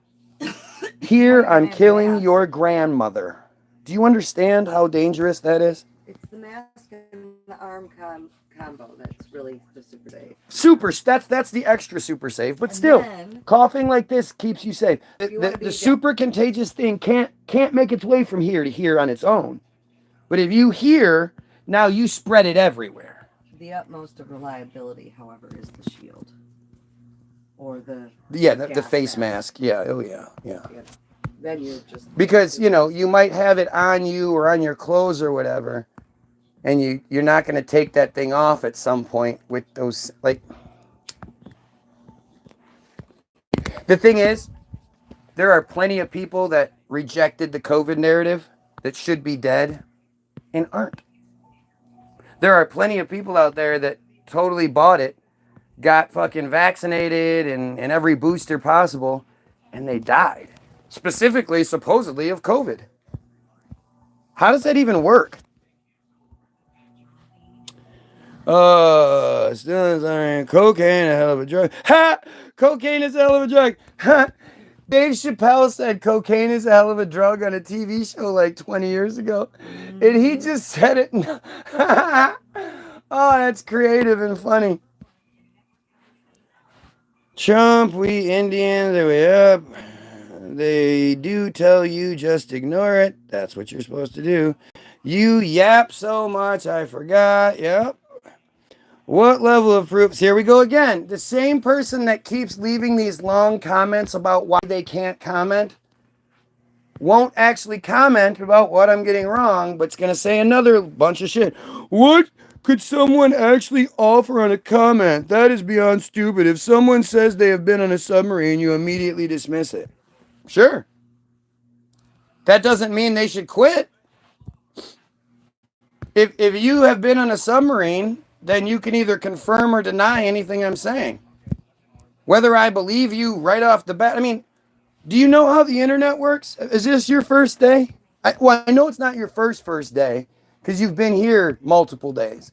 But is this like the first stream or whatever that you've ever been a part of? Are you new to the internet? Do you think everybody that creates a profile is a real person? Do we not? Oh, let's talk about Team Jorge real quick, just so everybody knows. I highly suggest all of you look it up. Put Team Jorge, Jorge, Israel, into your Google, and you will have all the proof that you need of the Israeli conspiracy. Official, like you guys can't deny it because it's official. It's been reported by all the official, well, not all of the official, but plenty of official media, whatever streams, whatever you would call it, where you would say it's true. It's there. So it's proof that Israel just of just one Israeli black ops operation that was extremely well funded, been running for over 20 years, specializing in cyber espionage and hacking and all that. Had over 40,000 bots, social media bots at their disposal. Like it's an absolute, there's no denying it. Every American should know about it and be pretty upset about it. And if I'm wrong, I highly suggest you prove it to me.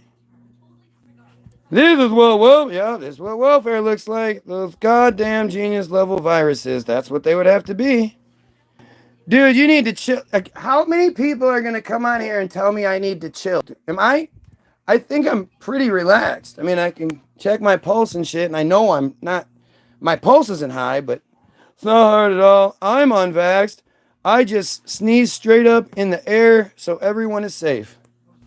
See, again, we believe that somebody that sneezes out a COVID sauce cloud. And that cloud then hangs in the air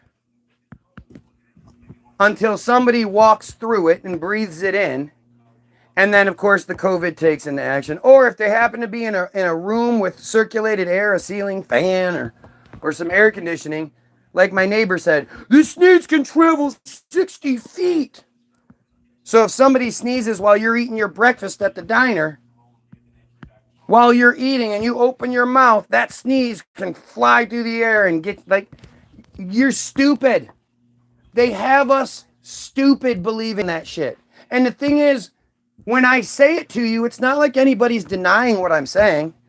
They're just telling me I'm crazy for saying it, or I'm whatever. But you believe that these viruses can either A, be a sauce on your hand, or B, be a sauce cloud that floats in the air.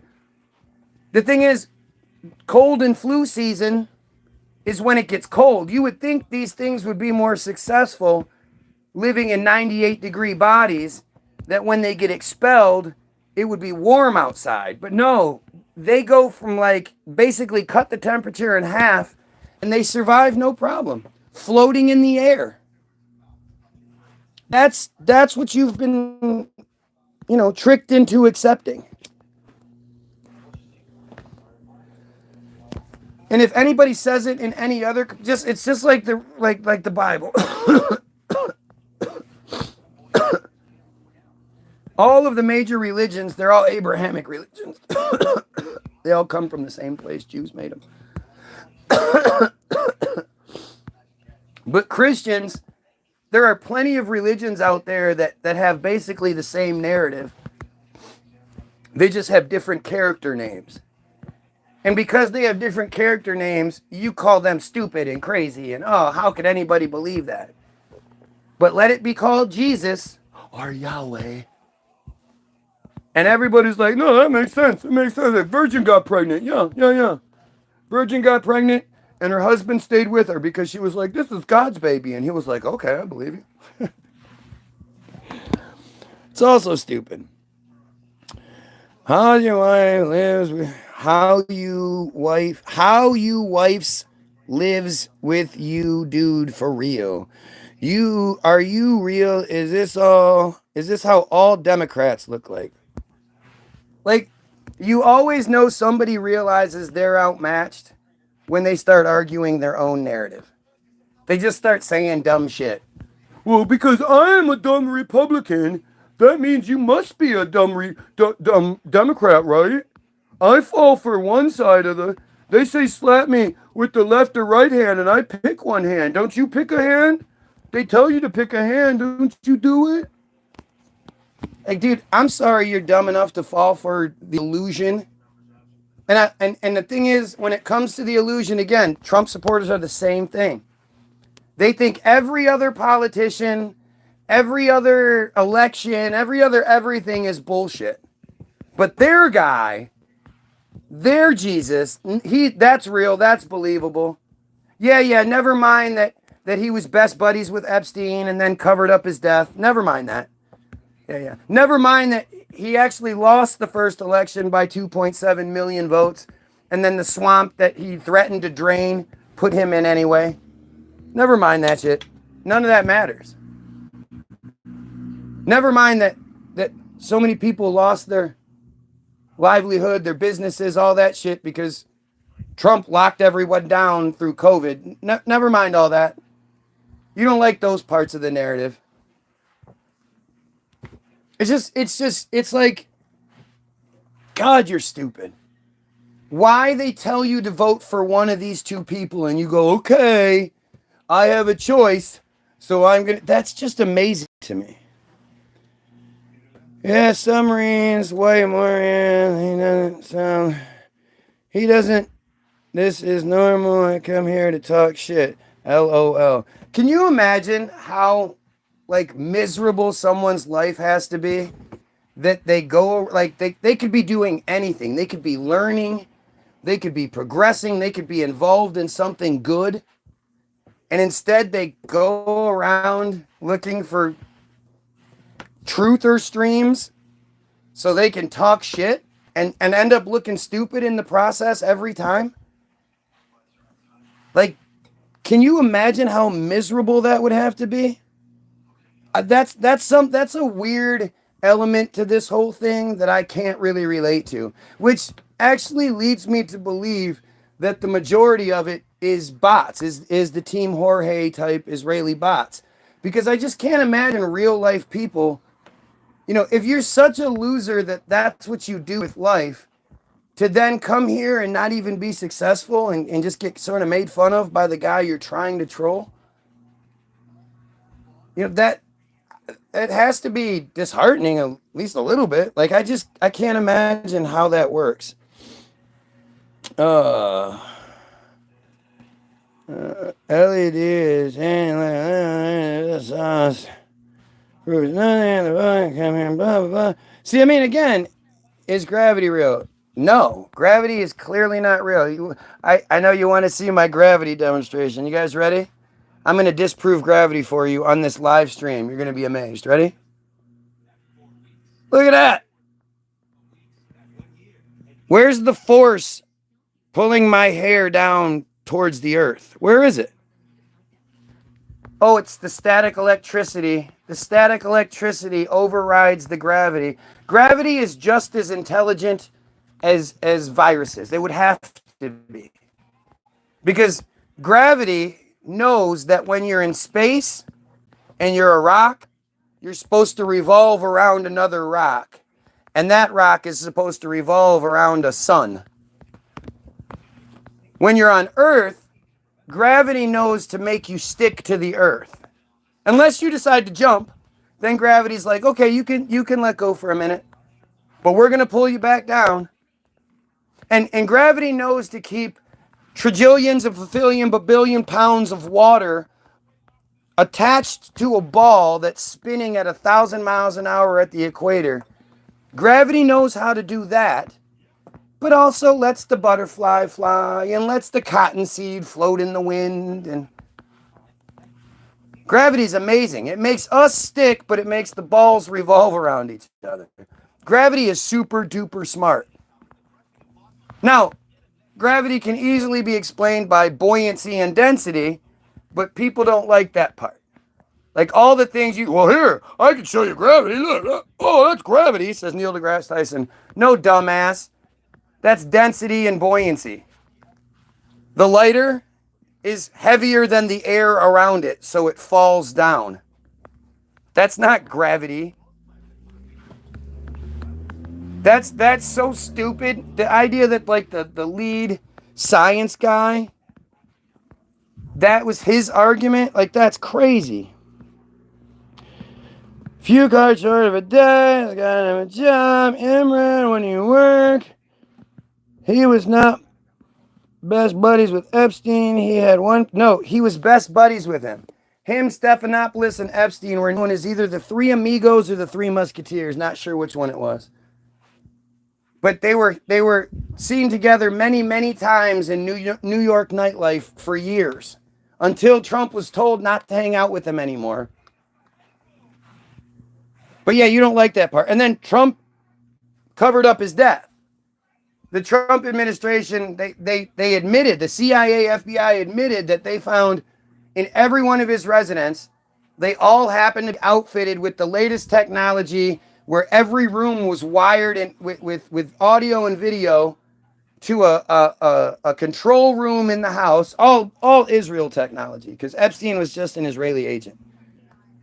But they found a safe in each one of these places that had a list of names, or each safe had videotapes, DVDs, and flash drives, and each one of those had a label on it saying the name of the famous person, the name of the victim, the rape victim, and then the age. They admitted to finding all of these. It's not, there's no conspiracy there. They admitted to finding it. And it was the Trump administration that made it disappear. When Epstein died on Trump's watch, it was the Trump administration that decided not to do any sort of investigation, no matter how much everyone was talking about it. You know, he was best buddies with Epstein. Like, it's fucking stupid. Like, again, these people think that Trump, the guy that lost the election and was put in anyway, is somehow not a part of it. Submarines of this, you can go to museums. Yep, if it's in a museum, it means it's real. Must be it. You know what's crazy? Museums have like future exhibits and shit. Does that mean that shit's real too? How is gravity not real? Proved it. Oh, your hair is nappy and won't, or your hair is nappy and won't fall down. That's not what nappy hair is, dumbass. Only white people say stupid shit like that. But again, this is the force that knows how to keep water to a spinning ball, knows to let my hair defy it. Got ya. It was because you're entertaining, stupid. Yep, that's what it must be. It must be it. Getting made fun of and being thanked for being here because you provide a great example of the stupid I'm talking about. Yeah, that must be it. Good, I'm glad you enjoy it. Are you fucking serious? That was a master proof gravity doesn't exist? Absolutely it was. That's a better proof than you have that gravity does exist. See, this is where stupidity is just going to come in. Officer Turducken. Officer Turducken. Yep. If you're a cop, then we definitely know you're a smart one. And revolving planets is not how gravity works. Yeah, it is. That's what they say. The reason why planets revolve around the sun is gravity. The reason why the moon revolves around the earth is gravity. Good God, come on. This is what they say. Do I think that's real? No. This dude did not graduate high school. That's exactly what gravity is. You just explained gravity. I just explained gravity? Okay. You think galaxies are fake. Why would you think they're real? You see lights in the sky. Other than pretty pictures given to you by the system that siphons money from you, why would you believe galaxies are real? Buoyancy is what makes things float. Yes, buoyancy and density is what makes things float. Yeah. False, define density. Jesus Christ. So, why did the marker fall if it's supposed to float? What do you mean it's supposed to float? Why would it float? There's no force holding it up. And it's a lighter. But it falls because it's heavier than the earth around it. Just like if I had a helium tank here and I filled up a balloon, the air inside the balloon is now lighter than the air around it. So the balloon can then go flying around. Because there's no force pulling the shit down. We can do an experiment, but measuring the density of your head. Ah, yeah, that's funny. Give us some exact research from where you have found this evidence. What are you talking about? I just did it. So here we go. You clearly missed the part where I said live naval shows. Okay, I know there are lots of videos out there, and there's lots of things where they show you a boat going across the water, and most of the boat goes under the water, if not all of it. But you don't know how far that goes. But let's just say you do, okay? It's funny how there's no videos of it anywhere on YouTube. All these naval shows and shit like that, they don't exist on YouTube. You type in video, you type in submarines in action, submarines in water, submarines, whatever. You're not going to find many videos. But you know, what do I know? I've only been looking this up for 9 days straight, hours at a time. You just happen to be some guy that just happens to know all this stuff. Interesting how that works. This dude, yep. Again, so the thing that always happens is the trolls start talking to the ether, I guess, talking to the other people instead of directly saying what I'm getting wrong. Have you noticed that nobody has done that? Nobody is sitting here telling me you're getting this wrong because of this. Here, go look this up. Here, go look that up. How come nobody's just telling me to go look something up? I've already proved that I'm more than willing to do that. But yet again, this is the childish bullshit that always comes my way that I would expect from the Jewish system. You know, I promise you the Jews aren't very smart. Can airplanes fly through the air? Yep. Flying through the air and flying through the water are they're identical things. Identical. There's no difference between traveling through the air and traveling through the deeper, getting deeper and deeper, right? There's no difference. So stupid. So what happened to those rich people? Who gives a shit? Who knows what happened to those rich people? For all you know, the rich people are just slowly going underground because they're going to do something here soon, fuck everybody up. We don't know. I know when it comes to shit like Kobe, go find me a picture of the Kobe funeral. Go find me some sort of proof that Kobe died. There was a video of some bikers, some mountain bikers happened to be near the crash and showed up just before everybody else did. Just before all of the rescue crews and all that. And you can see them walking around the wreckage. And there was like 11 people or some shit supposedly on the helicopter. There's no burnt up bodies anywhere. It's not even like hell on earth. It's just there's some burning fire and shit, but there's really not a whole lot of evidence that a helicopter crashed there. And I know they claim that, it was a magnesium fire, so it burned super hot and destroyed all the evidence. That was like the initial narrative that they gave was that. They could tell by how bright the fire was, magnesium fire, and that all the evidence would be burnt up. Hey. Good, how are you? Oh, I'm good. Oh, I'm good. Have a great day. What's up, bud? Huh? For what? We're gonna clean the bathroom. Oh, that's a good idea. Here, just give me a minute. Why don't you just hang out for a minute and I'll help you in a minute. I appreciate you trying to get started. Just hang on.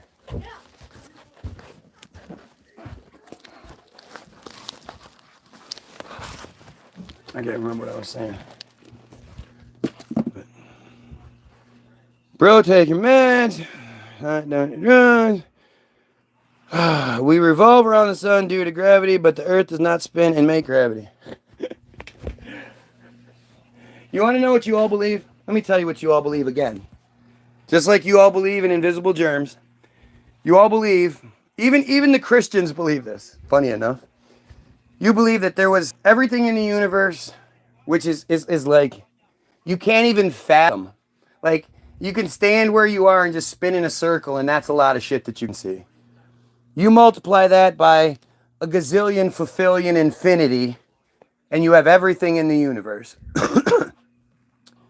All condensed down into something smaller than the size of a match head, which is the singularity. Now, does the singularity exist in the big warehouse, the big empty warehouse? Or does it create the warehouse itself? And if that's the case, what does it exist in? What created the singularity? Same thing like with God. Did God just appear in the empty warehouse, or did God create the warehouse? And how does that even work? How does all that stupid shit even come together? Both stories are almost identical. But the Big Bang happens. There's a big flash. Then there's a dark period. Then the stars and stuff get created. And when the stars get created, so it's the Big Bang is the singularity is now spewing debris in every direction. And despite what science tells you that if you spew in every direction from a singular point, that everything gets further and further away from each other the further out it goes, not in this scenario. And it also, in this scenario, amongst this explosion, there are magical gravity pockets that just sort of exist. They just sort of appear. And what they do is they start to swirling and swirling and swirling and swirling. And as the gravity pockets just appear and start swirling, all the debris, the little bits of junk that have been spewed from this Big Bang, they start forming clumps. And those clumps get bigger and bigger and bigger and bigger and bigger and bigger and bigger. And eventually they get bigger than you can even fucking imagine. That the sun is supposedly 400 times the size of the earth. And that's just a little star. We have just a small star. There are much bigger suns out there. But this matter clumps together. And then in the vacuum of space, it lights itself on fire. On a perpetual nuclear fire that lasts forever, and it's just there, and it's moving, and everything's moving at what could be 1,000,000 miles per hour in all these different directions. And now around these stars that we've now called them, more in a fried egg sort of shape, perfectly aligned, straight alignment. They're not all over in different alignments. It's in basically a straight alignment. Other little gravity pockets exist. And those start pulling clumps together and clumps and clumps and clumps. But instead of forming little fires, this time they light the inside of themselves on fire, and it's the core. And now we have a hot liquid metal core surrounded by clump rock and all these different layers of jello rock. And on our planet, it just started raining. And it just rained so much that it filled the oceans. And then maybe because another rock from space had some life on it, somehow it crashed into the earth, and the life that was on it somehow survived the burning of the atmosphere, or maybe there wasn't the atmosphere, but still survived the crash into the earth.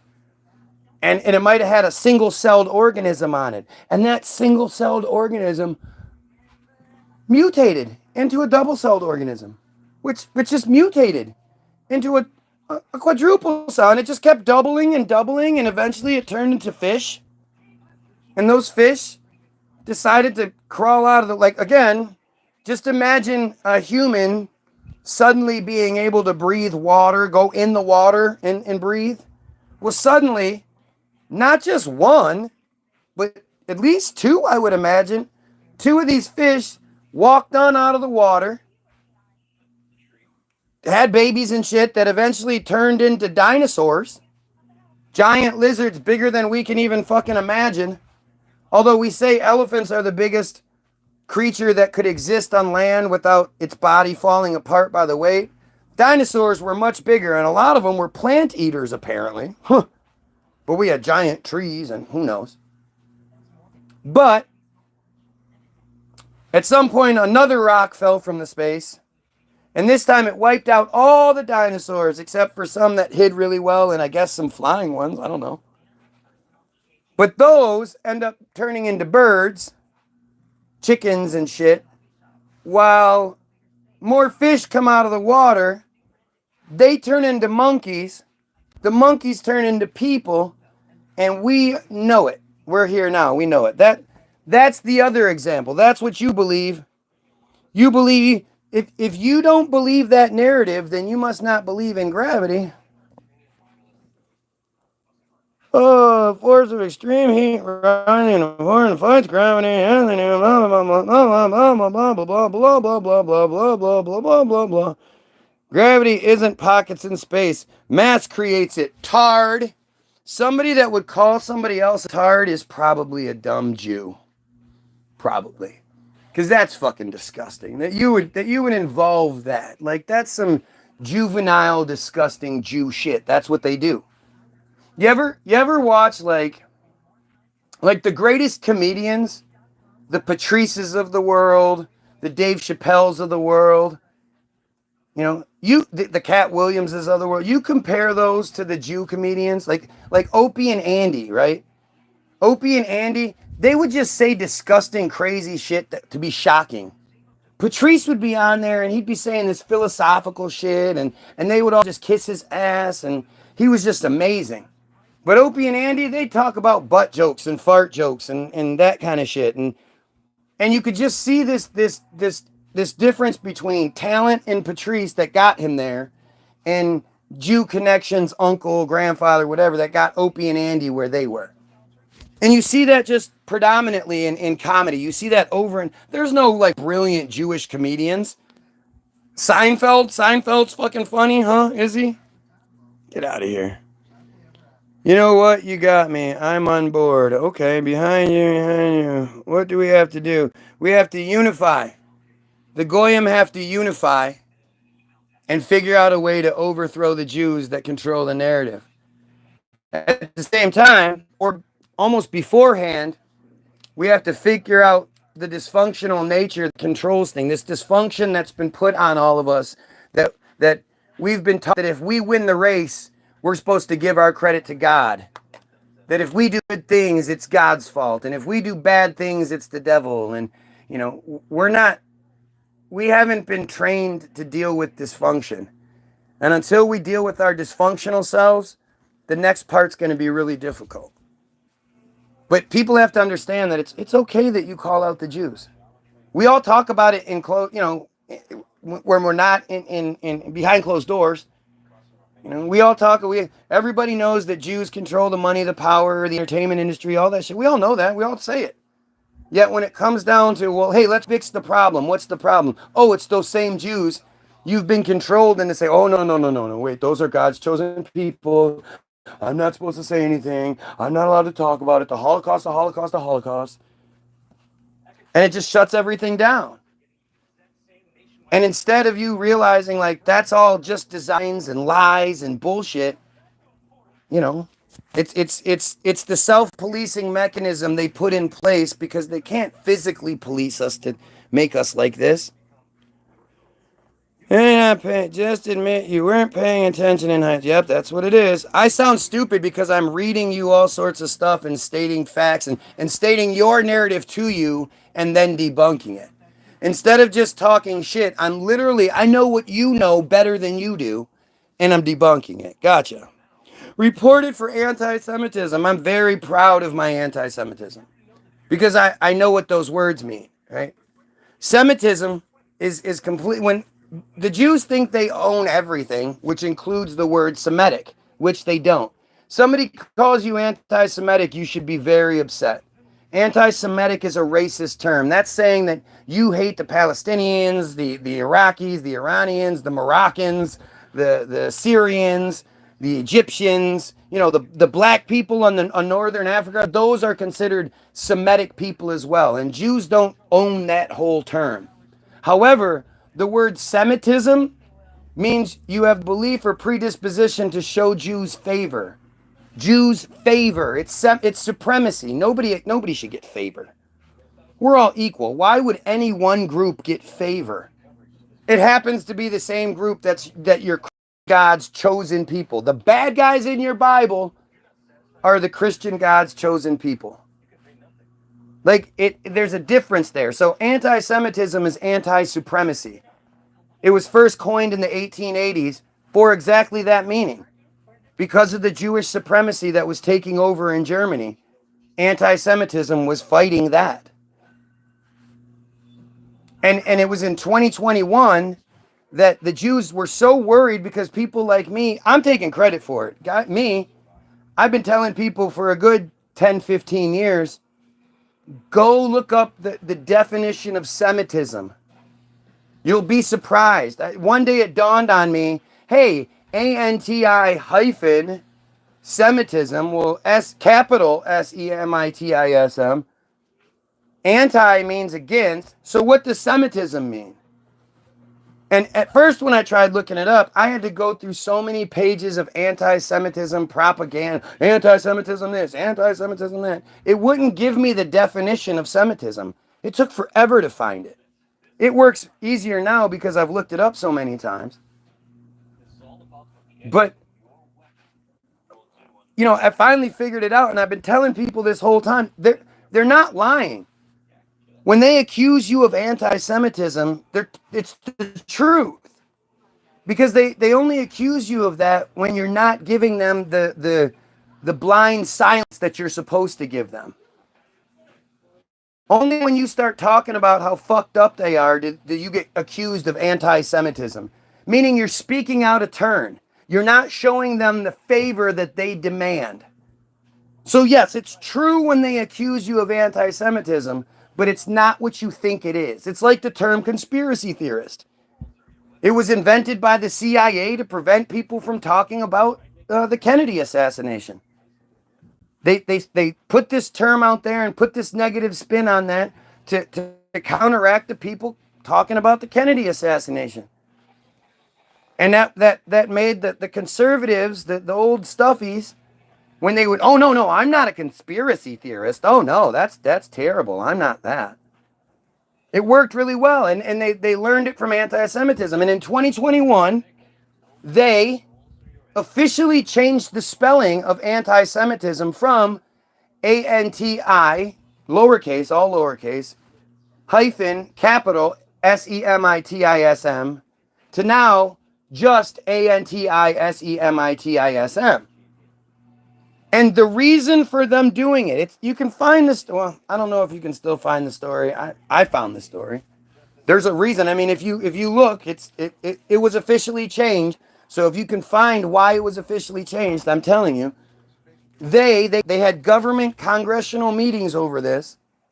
They didn't want people like me realizing that anti-Semitism was opposing something called Semitism. They didn't want people looking up what Semitism meant, so they changed the spelling of anti-Semitism after 140 years.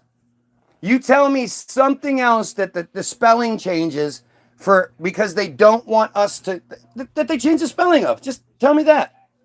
Tell me some other word that's been around for at least 140 years and they just recently decided to change the spelling of it. But on this one, they literally tell you it's because they don't want you to look up Semitism. They don't want you to know what Semitism is or what anti-Semitism truly stands for. I'm proud to... I oppose supremacy in all its forms. White supremacy, black supremacy, Christian, Jew, whatever it is, supremacy, I oppose it. It's sad to think you don't. Of course I was saying whoever they are, even if I spelt their, THERE, like there, it doesn't matter, you still understood it, didn't you? Yeah, that's what it is. So if you're too lazy and or stupid to spell something correctly, we should take you seriously in the who's smarter conversation? Gotcha. Came right after I wrote the words, still wondering what these their people look like. Still wondering what these their people look like. Well, there are ethnic Jews, but there are also converted Jews. The converted Jews don't necessarily get the same favor that the ethnic ones do, and there's clearly a look to them. But we can't say that, right? That's somehow bad. Bro going full Kanye. Kanye is just doing his job. Kanye, see, this is where stupid's just gonna come in and make the argument for me. It's like I told you to come in and say these things at these points. I appreciate it. Kanye was an example, right? At the exact same time that Netanyahu and his criminal cronies of Bezalel Smotrich and Itmar Ben-Gvir and Avi Moaz, that these guys were illegally being put back in office while Netanyahu is under indictment, just like Trump. It's literally the same narrative that we're going through now. Israel did in 2022, November of 2022, and then all through of 2023. The criminal group that the Israeli people overwhelmingly put in office, while they were doing that, they were not only distracting us from that election, but they were also laying the groundwork for how we were going to be allowed to talk about what's coming up. So Kanye supposedly says that he's going DEFCON 3 on the Jews. So he makes a threat against the Jews. As dumb as it is, it's still a threat. He says, I can say anything I want. I can say anti-Semitic things. I am Semitic. That's number two. That's us talking about them. And then he says, everyone in Hollywood has Jews in their contracts and stuff. So that's us talking about the conspiracy. He provided 3 examples of basically me, right? People like me who are going to come out and say, make threats, think that we're allowed to just say whatever, and talk about the conspiracy. Now, instead of saying something like, yeah, the Jewish people have worked really hard behind the scenes to provide a platform for everyone of all colors and nationalities and races and sexes to be able to perform and hopefully make a good living from it. And behind the scenes, there's a lot of stuff that goes on, and hey, we just happen to be pretty good at it. Instead of saying something as reasonable as that, they say, you can't say that! You're not allowed to talk about that! And so then Kanye becomes this poster child of, this is the man who, during a in our country where a hurricane that seemingly was targeted, was steered into this area, and then the government acted really weird, calling black people refugees in their own country. At a time when there was a lot of racial tensions, on live TV, Kanye said, George Bush does not care about black people. He called the sitting president a racist and did not get canceled. His career blew up after that. Of course, says, I'm going to go DEFCON 3 on the Jews. These are in everybody's contracts, and I'm allowed to talk about it. That gets him canceled. The thing is, he never mentions any Jews. He talks about LeBron and Beyonce and Michael Jordan and Jay-Z, and he names a bunch of black people, but he never actually talks about Jews. At the exact same time, Kyrie Irving, who is a star player in the NBA, who also happened to be the poster child. The poster child anti-vaxxer during that period, got in trouble for not taking his vaccine. He does what I ask you guys to do, which is just share the link to the video, right? Just share the video. You could even say, check out this crazy guy, but share the link. Let's bring as many people here as we can. Kyrie is the warning to you. Kanye's the warning to me. Kyrie's the warning to you, who may or may not share a link. Kyrie didn't share the link and say, hey, everybody, check this out. Kyrie didn't even put the title of the video on the link. He just shared the link. And the movie was called From Negro to Hebrew, or From Hebrew to Negro. And it's a story about how black people are the original Jews. And I would have never known that, just like I would have never known about Kanye if the Jewish media didn't tell us to pay attention. I would have I end up looking up what video did Kyrie share, and then I found it, and I was like, oh, this is goofy. Okay, Give me a. dude, I'll be down in a minute. Just Give it. okay. The Negro to Hebrew. None of us would have known what Kanye tweeted. None of us would have known about Kyrie's tweet had the Jewish media not told us to focus on it. It was the Jews who told us to be upset about Kanye. Kanye would have never had any sort of attention if not for the Jews giving him that attention. And really, when you look up what happened, it was actually over a longer period than you think. It didn't all just happen in that one day. But just in case you guys didn't understand the message being given to you, Dave Chappelle just happens to be the host of Saturday Night Live the week after this happens. And he goes on and does probably one of those most amazing monologues ever, where he starts off by reading a note that says, "This is to all my Jewish people. I fully support you and everything you do, and I'm a good slave." And I, basically this crybaby bitchy note. And then he goes into his monologue where he says, I've been in Hollywood for 30 years, and what I've learned over that time is there are two words that you never say together and good comes out of it, and that is "the" and Jews. And he goes on for like 12 minutes just making all these jokes, but about putting us in our place and how Kanye should have known better. And he basically sort of confirms the whole idea of the Jewish conspiracy in Hollywood while telling us we're not supposed to be talking about it. We're not supposed to, it's what it is. Just accept it. It is what it is. And then he talks about how Trump's going to win. And he talks about Kyrie for a brief second, again, pulling it all together. And that gets a lot of attention, and it sets the narrative. It lets you know that from here on out, you definitely don't want to be the guy that does the videos, that says the things, because Kanye lost $2 billion overnight. If they can do that to Kanye, what can they do to you? You don't want to be that guy. You also don't want to be the guy that shares the video, because Kyrie, even though Kyrie makes them lots of money as a basketball player, he got suspended for a bunch of games and had to apologize in a way and blah, blah, blah. It's all just control. Like Cat Williams. Cat Williams is another great example.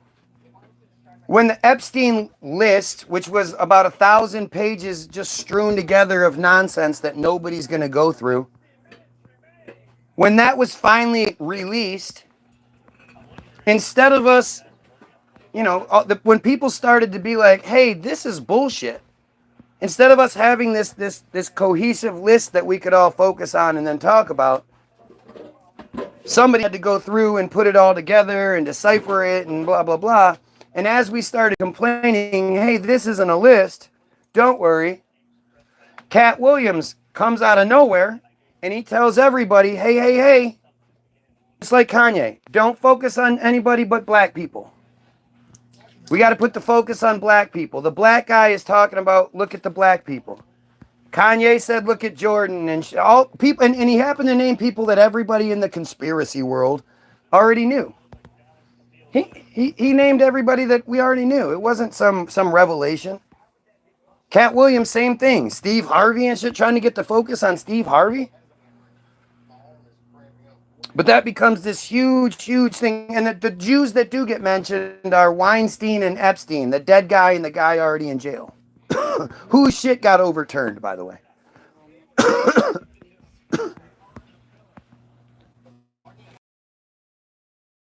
It all makes sense. Whenever they need a black guy to come out and distract, a black guy comes out and distracts. Just happens to be that Cat's also on tour and blah, blah, blah. It's all right there for you to see it. They only talk about black people. And now, what's the newest black guy? What's the newest black guy we're all supposed to be focused on? Who's the newest black guy, sweetheart? You don't know who the new black guy that everybody's talking about is? Yeah, you do. It's Diddy. Diddy, the guy that the Jews gave the career to. Diddy's nothing special. He's not a great rapper. He's not some super educated, awesome businessman. He's this crazy doofus that was willing to blow dudes and take back shots. The whole L.A. Reid story is pretty well known. And the Jews that are in charge love blowing black dudes and getting, taking back shots. It's well documented. Like, there's lots and lots of stories about it. And they gave Diddy the career. They made Diddy this mogul so that when shit really started to get bad, they could be like, look, we care about what you guys think. Look, Tell them to let the dog out. let the dog out, please. We care about what you guys think, and we care about the children, and we care about the conspiracy. Look, we're going to bust this black guy. The same thing the Jews have been doing the entire time. The black guy is now getting in trouble for, and he's the big bad. Oh yeah, he's the big bad. Nobody ever been as bad as Kanye. There's this interview that any of you can go look up, and it's Shirley Temple on Larry King. And it's a obviously a much older version of Shirley Temple, and she's talking about this story where, like, most of you don't realize that Hollywood is it's the same. It's just like sports teams are all owned by Jews, and then the players are bought and sold and traded and all that shit. Like, they don't have any choice. They just get traded. They just go where they want to go, or where they're wanted to go. They got it. I think they're calling me. The especially older Hollywood was just like that too. The actors were signed to contracts with each studio. And if a different studio wanted to use one of the actors, then they would have to rent them or trade them to a different studio, to the Jews at the top. And I guess Shirley was going for the role of Dorothy in The Wizard of Oz, where she said her and her mother went to MGM. And it was like a big scary situation. There were big doors and real dark and cold. And she said they went and they sat for a minute, and then they split them up. And I don't know if it's Metro, Goldwyn, or Mayer, who went with who, but Mom went with one of them, and Shirley went with the other. And she said she went into the office, and as the door closed behind her, it was like one of those. You wonder where they get the ideas for these scenes in movies. It was like one of those scenes in the movie where it was dark all over the room, and there was like light coming down from the top, and his chair was turned to her, and he turned around, and he was naked. This old man was naked. And she said she started laughing. She had never seen anything like this before, and she started laughing. And when she started laughing, which saved her life, instead of fear being in her face, she started laughing at him, and he got all insecure, and he got mad and kicked her out. And she said she went out, she sat and waited, and it took a little while, and Mom came out. And as Mom came out, they didn't say anything. She just got up, they held hands and walked out. And she said on the way home, she told her mother what had happened, and her mom said, well, at least you got out. And that was all she heard. So her mother got forced into doing something nasty. And if Shirley had done anything but laugh, she would have been stuck doing something nasty with one of these old Jewish fucks. Think about that. Think about Hollywood. Hollywood is easily the greatest invention ever. The greatest achievement, the greatest invention. And I'm going to do next series is going to be not submarines, we're going to go with Hollywood. Because I don't know the history of Hollywood. You would think with as important as Hollywood is, West Coast Hollywood, not just East Coast Hollywood. East Coast Hollywood gives us news and information, government. West Coast Hollywood is entertainment. You'd think with how important Hollywood is in our lives, everybody would know the story of how Hollywood came to be. But we don't. And we're going to find out. We're going to look up what they want us to know about Hollywood starting tomorrow. Because I think I'm done with subs. But the whole Hollywood narrative is, a handful of Jewish guys, Jewish immigrants, all from within the same, 400-mile radius in Germany or in Europe, immigrated here, somehow moved west, bought up all the land, bought up all the technology, or invented it, and just made Hollywood. And every time people talk about how racist Hollywood used to be, how sexist Hollywood used to be, they're not acknowledging the fact that it wasn't Hollywood. Hollywood wasn't a person. The Jews were, hey, sweets, there's a little dog out front. Ange, there's a little chihuahua out there.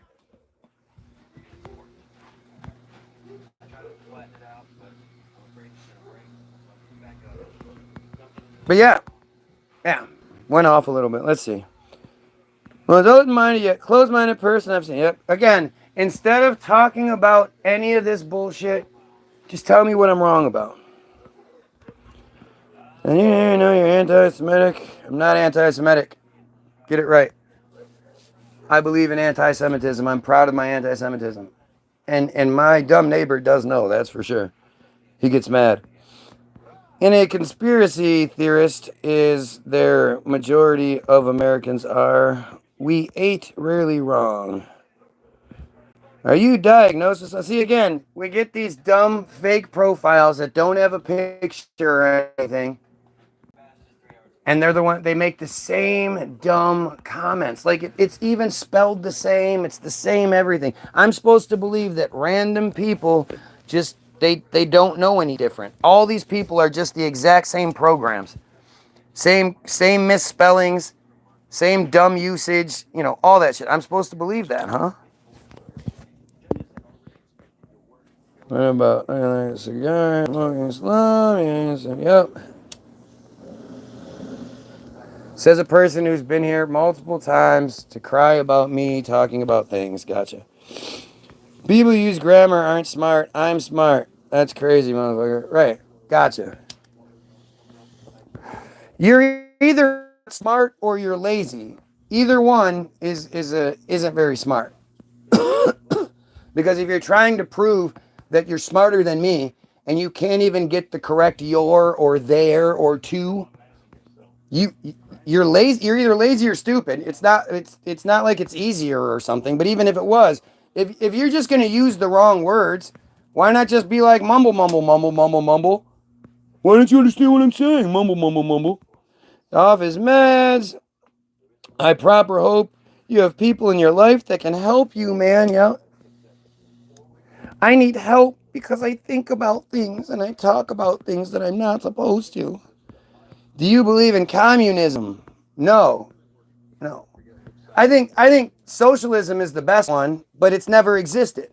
What we were told is socialism was communism. We couldn't provide socialism back then. We didn't have the means or the technology or the resources. We actually have means, technology, and resources nowadays to provide true socialism, but they won't let that happen. Just let me know if you like Jews. Not even a little bit. Not even a little bit. Can I ask you, is Trump bad for America? If so, would Kamala have been bad? Yes, Trump's bad for America. Yes, Kamala's bad for America. Kamala had a Jewish husband and a Jewish vice president. But if you look, Trump's done nothing but hire Jews. I mean, it's really been crazy. Like the amount of Jews being elevated to these new positions in the last couple of weeks has just been insane. I don't know, does he sound smart and stupid at the same time? Why do you keep repeating yourself? Instead of that, why don't you just say what you're talking about? What the fuck are you talking about? This dude needs some hobbies, says the person watching me. Gotcha. He's just saying things you wish weren't true. Diddy's a joke, man. Let the dog out, lazy. Yeah, because that's what I have kids for, right? So what happens when you get banned? You get banned. Somehow moved here. They came to America for refuge during and after the Holocaust and were extremely important to bring before. So you think Hollywood came after the supposed Holocaust? Boy, you're not very smart, are you? See what I mean? I hope all of the people on your side just went, did the airport meme or airplane meme. Or is it naked? It's the naked gun meme. That's what it is. The naked gun. Like, are you stupid? It wasn't magic, and just so you know, magic also is not real. This guy is too crazy to talk to. So why are you? Why have you been? Truth is sexy, whether you want it to be or not. Not saying you want to fuck me. I know some of you do, but it's attractive. You want more of it. If I was wrong, you would just leave. People will sit here for hours watching me. And I'm wrong. And they provide the example. It's hard to believe this isn't a character or a bit you're doing. Right. So instead of saying all of these dumb things over and over again, why don't you point out what I'm getting wrong? Just don't do that stupid thing again. Like this is what's amazing about this whole thing.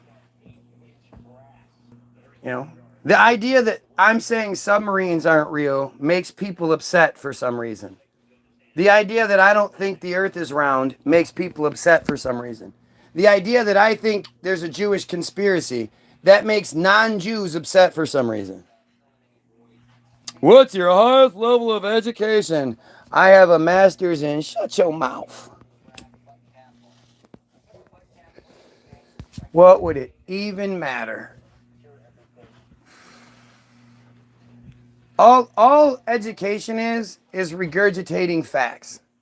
And it's funny because you'll see even Elon Musk says it, where they talk about it's nothing.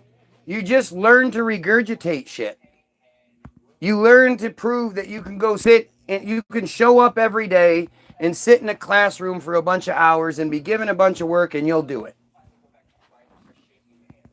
And you put yourself in debt, especially when it's something like you're going to be like a nuclear biologist, whatever. You're going to be a theoretical physicist. You're going to put yourself in a tremendous amount of debt so that when you figure out that this shit isn't real, and they go, sure, go public, but we're going to blackball you from anything. You won't be able to, that $100,000 a year, that $500,000 house, those kids in private school, all those cars and phones and all that shit you have, you're not going to be able to pay for it.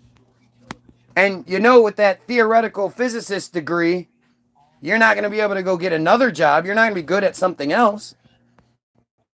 You shut the fuck up and you push the narrative as we tell you to push it. We'll give you a job at CERN because that's real.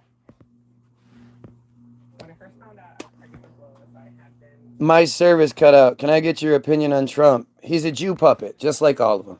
There's no difference between Trump, Obama, fucking Biden, you name it. They're just Jew puppets. Like, do you guys really think the president of the United States is sitting at his desk, at his big Oval Office, and at his big giant desk, and he's got like an adding machine there, and he's got all these different budget figures, and he's going, okay, this is this, and he's got the paper coming out, and he's like, okay, and then there's this, and he's sitting there, and he's like, okay, I'm going to balance this budget. I'm going to pull some money. Do you really think the president does that during all of his golfing missions and all of his trips to Israel to try to play nice between Saudi Arabia and Israel? And do you really think that he's in there? Oh, can I get all the, Brenda, can you bring me the foreign policy stuff? I think I'm going to work on foreign policy for a little while. Yes, Mr. President. Do you really think that's what's happening? You guys should go to www.the-bilderberg,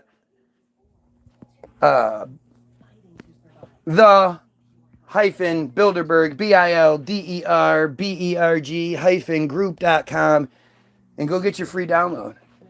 It's good music that talks all about this. You should check it out. Let's see. Can you tell me that you at least graduated high school? Would it matter? How is a submarine not real? What if I told you I'm standing on one? You would still deny it. Right. I would absolutely deny that somebody on a submarine is so concerned with some doofus on a YouTube channel. Absolutely.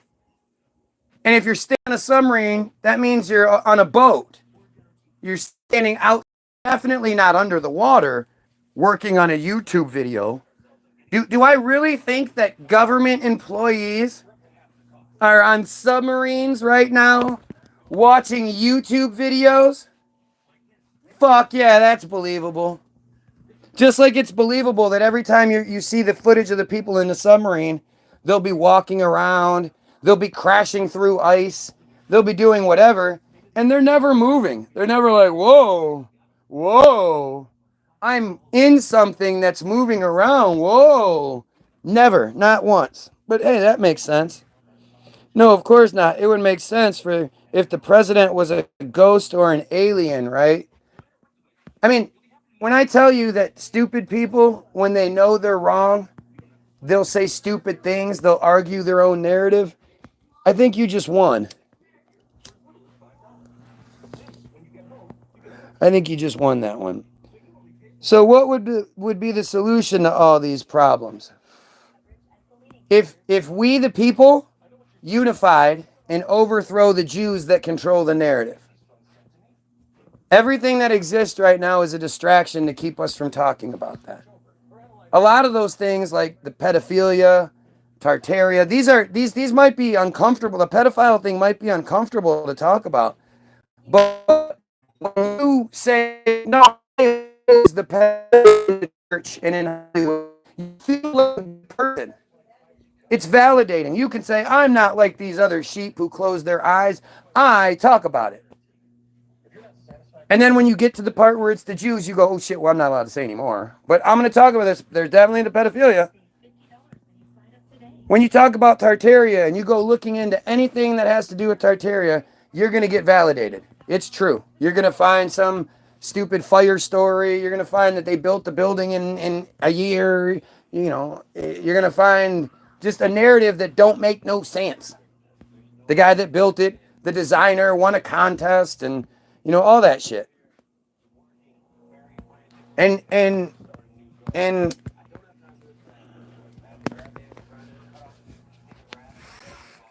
these are the best distractions, the ones that make you feel good, the ones that validate you, the ones that make you feel like, you know what, you're right. Like I feel good because I'm not blind to the pedophile thing. I feel good because I can see this Tartaria stuff. So these are great distractions that you can go way, way deep into. And as long as we aren't talking about the fact that the Jews are committing genocide right now against mostly women and children, they're dropping bombs on people from American-made fighter jets, dropping American-made bombs and shit on people with sticks and rocks in their defense. Women, children with sticks and rocks. As long as we aren't talking about the Jews, they don't care what conspiracy we talk about. That's why we all know that shit. We all know that you start talking about the Jews, you're going to get banned, dude. Why would I get banned? If I'm wrong, then there should just be a bunch of people that come in and be like, hey, no, you're wrong about this, you're wrong about that. Let me tell you this, let me explain that. And then, you know, if I'm wrong, if I've shown I'm wrong, I'm not going to keep saying it.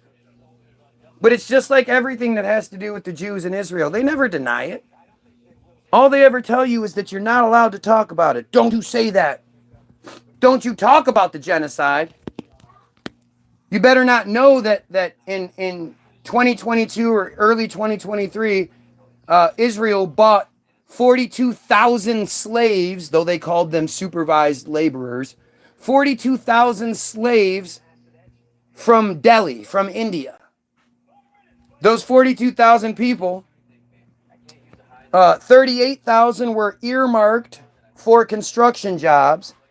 The other 4,000 were earmarked for elderly care. Because even the Jews don't want to take care of their own elderly. They're so awful. And it's weird because you go, well, why would they need all these foreigners to come in? Or do they have such a job surplus there that they needed this many people to come in to do the jobs that they forced the Palestinians into? Because they don't do those jobs. They don't do the construction jobs. They might do the planning, but they don't do the labor, and they don't take care of their own elderly. So where are these 42,000 jobs that Israel needs so badly filled that they're going to buy slaves from India? Well, it just happens to be that since October 7th, they've killed just over 43,000 people. And you never hear about Israel's economy slowing or anything because all of those jobs were filled by the Indians. But I don't know what I'm talking about, right? The Filipino Jews that lived in Israel were offered $1,500 to move and then $300 a month for the first year if they would move to another country because they didn't want Filipino Jews, I think it's Filipino Jews in their country. Even though they're Jews, they still didn't want them. They're too obviously not with their eyes and whatnot. They didn't want them. There was an initiative to get rid of the Filipino Jews, to pay them to leave Israel. Then look up Mayor Rothschild. Yeah, Mayor Rothschild, I mean, he's a Jew. He's the spokesperson of the Jewish, But see, once we start getting into Mayor Rothschild and shit, we literally only know what they want us to know. That's why it comes down to we need to overthrow the Jews that control the narrative. We need to overthrow the Jews that are committing the genocide right now, who also happen to control the narrative, so that we can find out the real truth behind that whole thing. Because everything we know about Mayor Rothschild is just what they want us to know. I don't know what you mean. Anyway. Like this is the that's the distraction. That's what I mean. Even all the stuff from the past, Tartaria, Mayor, all those narratives from the past, anything over 100 years old is hearsay, and really everything is hearsay. Because as far as you know, you personally, you know what exists in your world. Within about 30 miles, or not even 30 miles, within about 3 miles of your house, you have a vague idea of what's going on. But you basically know what's going on in your house to some degree. Depending on how old your kids are and shit, you don't know. You have an idea. But when it comes to everything else, it's literally what you're told. You just don't know. You have to be told whether, and everything you're told is shit that's allowed to exist. We all know that stuff that goes against Judaism and goes against the Jews and tells the truth gets scrubbed, gets censored, gets blocked. So why would the narrative exist? They control it. They tell us what to think. They tell us what things, if people do bring them up, like we're not allowed to make fun of each other. We can't talk about people being fat or whatever, right? And I always say this, like, I can't shame you for being too good looking, now can I? I can't shame you for being in too good a shape, now can I? Being too smart, now can I? If you're skinny, I can't shame you for being fat, now can I? The only way you can shame somebody is if it's true, and they think it's true. Doesn't even mean it's true, it's just they have to believe it's true. But in our society, you're not allowed to say, hey, if I go up to somebody and I say, ha, you have octopus arms and you have green hair that sticks up 15 feet and you're 2 feet tall and you have a knight's costume on or whatever, you're just going to look at me and be like, dude, are you okay? Like, whatever, dude, and just keep walking. If I walk up to you and I say, hey, I know dealing with weight issues is hard. And at the end of the day, I just want you to live the longest, healthiest, happiest life you can live.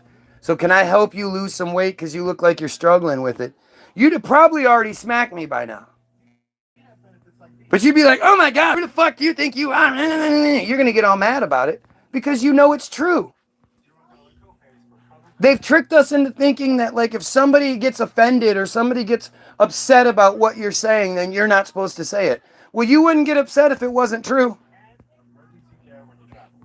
And that's one of the biggest tricks that they've done to us, is having us believe that other people being offended should matter.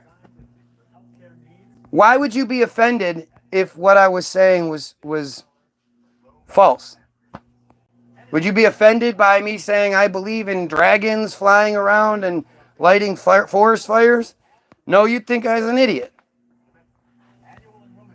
But if I call you out for saying you believe that everybody that runs faster than the other person, oh, God is great. God must have picked that person to win.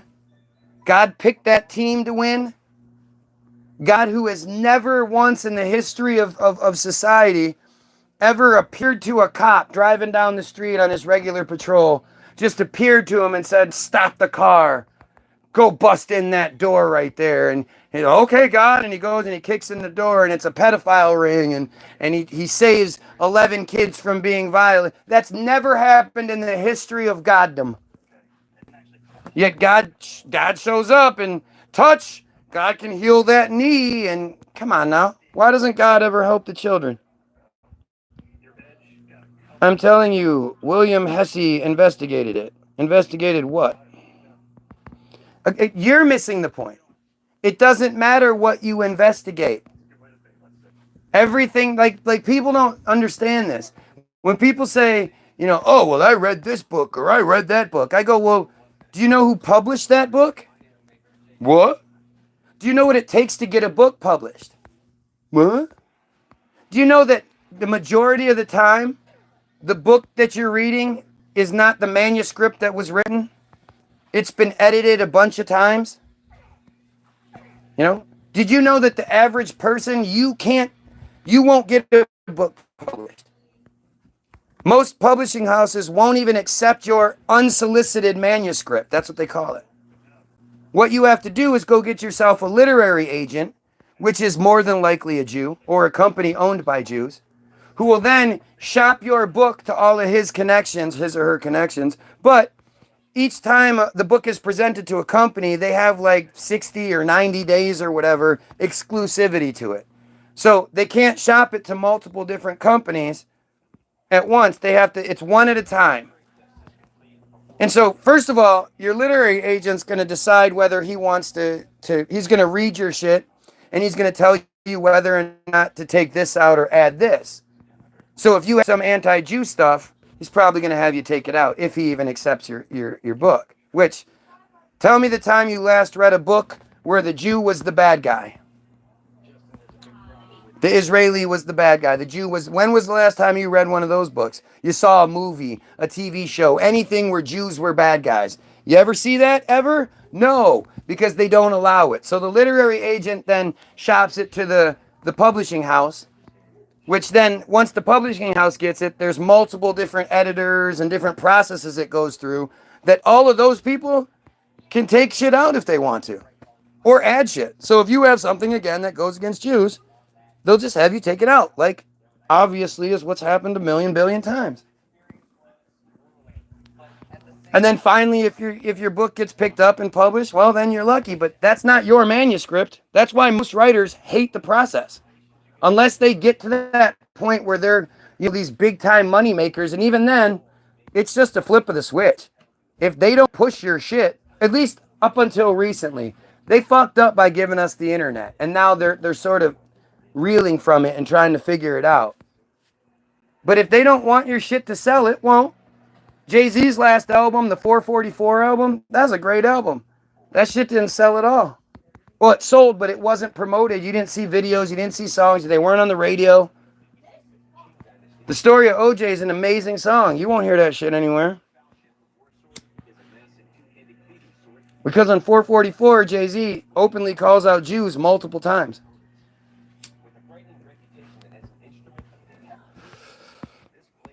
I know schizophrenia. Here we go. Yet another person with the exact same fucking narrative.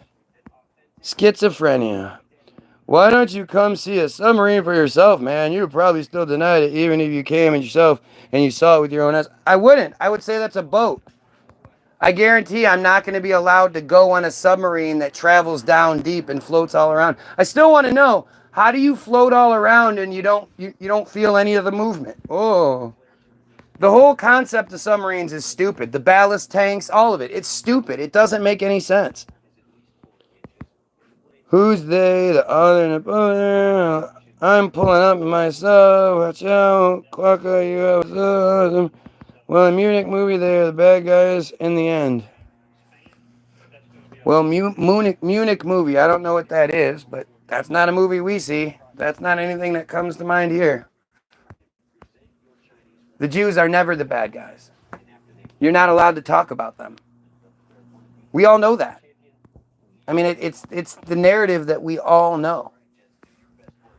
You get mad at other people if they do. You think if people say Jew, you're like, oh, don't say that. You can't say that. And you're like, dude, that's what they call themselves. They're Jews. Yeah, I know, but you just can't, you're not supposed to say that. Why? Ask yourself, why do you think they are somehow off limits? Are you the same way with Muslims? Are you the same way with Christians, with Buddhists, with anybody else? Is anybody else off limits to you? Does anybody else get that Semitism from you? I'm a Jewish submariner in the Atlantic Ocean right now. Yep. Yet again, I mean, the percentage of people that have been on this video that are supposedly on submarines right now, this guy is in the middle of the Atlantic in a submarine watching my YouTube channel. I believe it. And I know if a Jew's telling me, then it must be true, because Jews don't lie. The Talmud doesn't specifically say that they don't have to tell us Goyim the truth. No. You know what's crazy is, again, I think they've done a really good job of making dumb Goyim think that the Torah is their book, when the Talmud is their book. And if you read the Talmud and you read the things that exist, that they're allowed to sleep with a Goyim as long as they're 3 years and 1 day old. Do you know how disgusting that is, that your book would say that? That is some fucked up shit. But these are the people whose their main thing, the main commandment, the main tenet, the main practice in Judaism, the number one most important thing is circumcision. And in Jewish circumcision, the moil, the guy whose only job it is to go around circumcising little boys, babies, 8 days old babies, because they're impure because they pass through the vagina. And they have to be purified for 7 days before they can have this, because the vagina is so gross and nasty to Jewish people. Like, it's fucking nuts. But they perform the circumcision, they cut the baby dick, and then they suck on it with their mouths. They suck on it with their mouths. They go into this job knowing that's the only requirement. That's all they do as a moil, is go around cutting and sucking on bloody baby dicks. Are you fucking kidding me? Why that's okay? When you hear this narrative, like I talk about this all the time because I just saw it. There was an episode of the Archie Bunker show, and if you know anything about the whole Archie Bunker, it's created by one of the most racist Jews ever, Norman Lear. All the writers were Jews. Everybody on the show, on the Archie Bunker show, was Jewish except Carol O'Connor. Edith was a Jew. Gloria, Meathead, those are all Jews. And then the spin-off show, when none of the recurring cast is there, they bring on his openly Jewish niece, is now under his control, and he also gets a Jewish partner at his bar. So he's still surrounded by Jews. And there's this one episode where the synagogue gets attacked, They spray swastikas on the windows, and oh my god, they like it's just the same stupidest fucking shit. When I was growing up, the kid, especially in the 90s, I thought by the time I was an adult, man, skinheads and that shit, they would be everywhere. Never, barely seen one. Every time I see a skinhead, it's some dumb kid walking around with his fucking red laces and his aviator jacket. Like, come on, dude. Just goofy. But shit, what was I saying? Fucking commercial distracted me.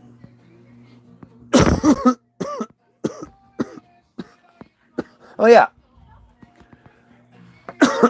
What would it take for you if I told you I'm going to give you a job, you make $50 million a year, you can travel, you only got to work once. Just one time a year, you got to cut and suck a bloody baby dick. How many of you would take that job?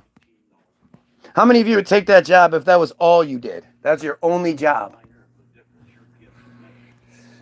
Did you guys know that we as Goyim, as non-Jews, we circumcise our babies to mark them as Jewish property?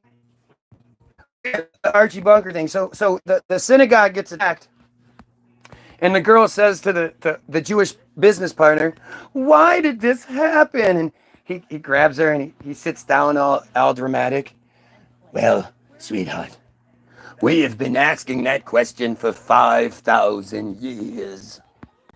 And I'm thinking, 5,000 years? What the fuck are you doing? I thought you killed Jesus 2,000 years ago. What's the previous 3,000 years about? Why did they hate you 3,000 years ago? And the reason why Jews were kicked out of 100 countries in the last 1,000 years, the reason why Jews are so hated around the world is circumcision, is their insistence on circumcision. As arrogant, as shitty, as awful human beings as they are, it's not about that. It's about their insistence on cutting and sucking baby dicks that everybody had a big problem with. And like I say, you know, us Americans, because people who say it's a medical thing, well, if it was a medical thing, then it would be a medical thing across the board. And it's only a medical science thing here in the States. In Europe, they don't do it. They flat out say that the benefits do not outweigh the risks. It's extremely risky and it's a bad practice all the way around. It's a medical necessity? No.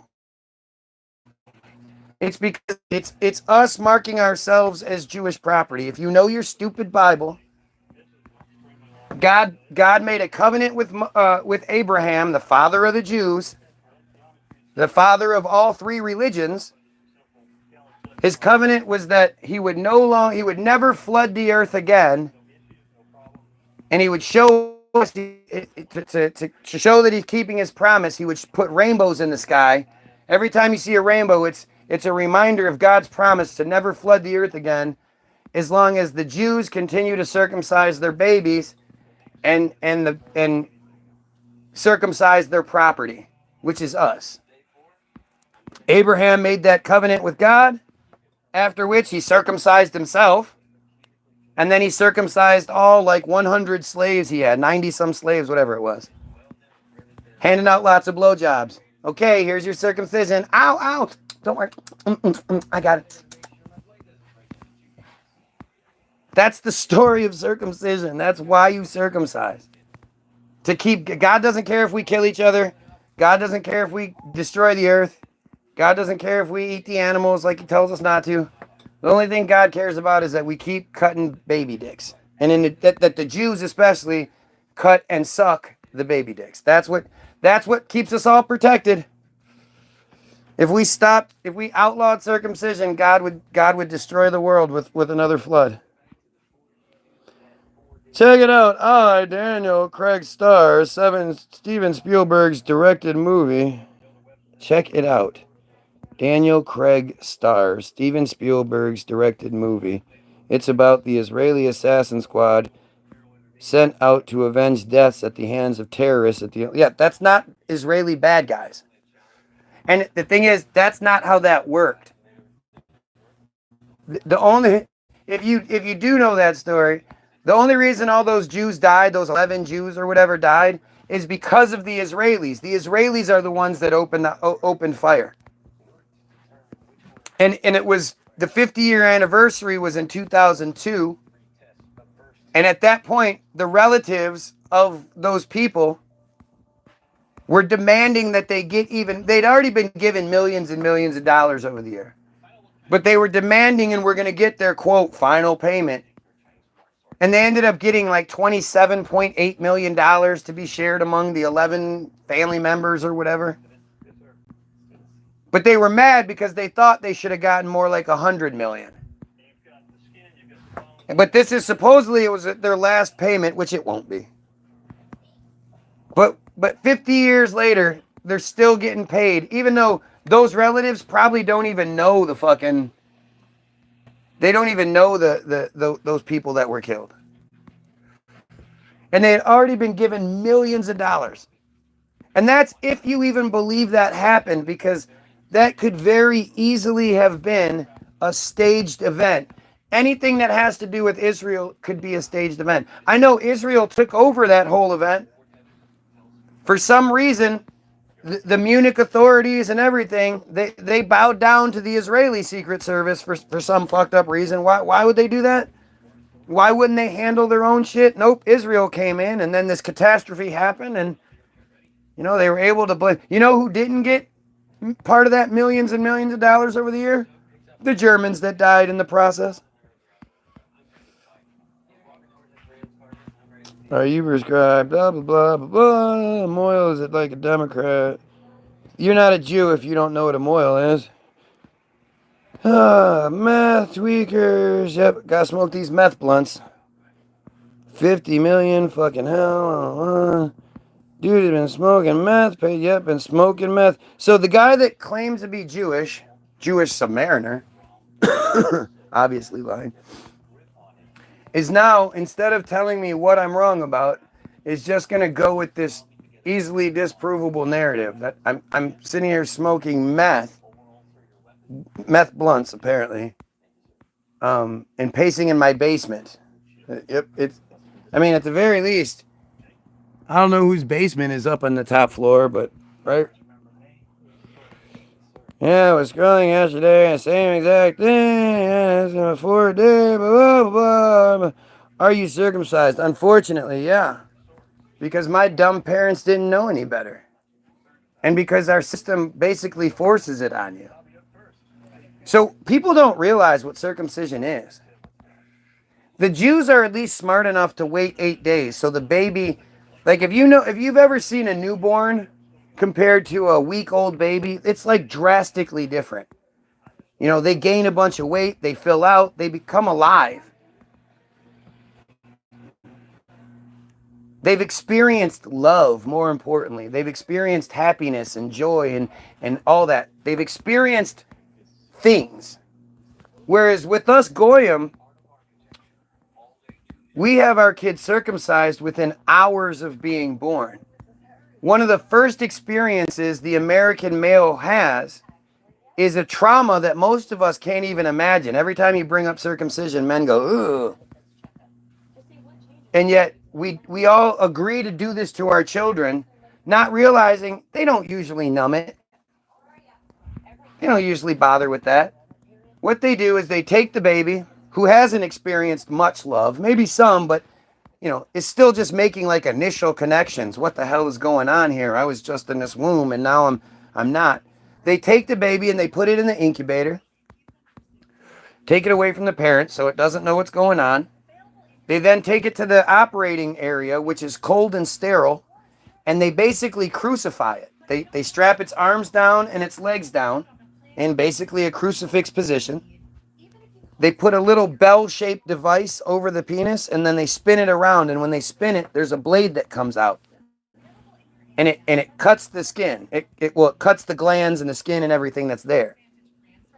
And the baby goes, and goes into shock. And as the baby goes into shock, they pick it up. It's not like anybody's like, oh, come here and let me love you. They pick it up.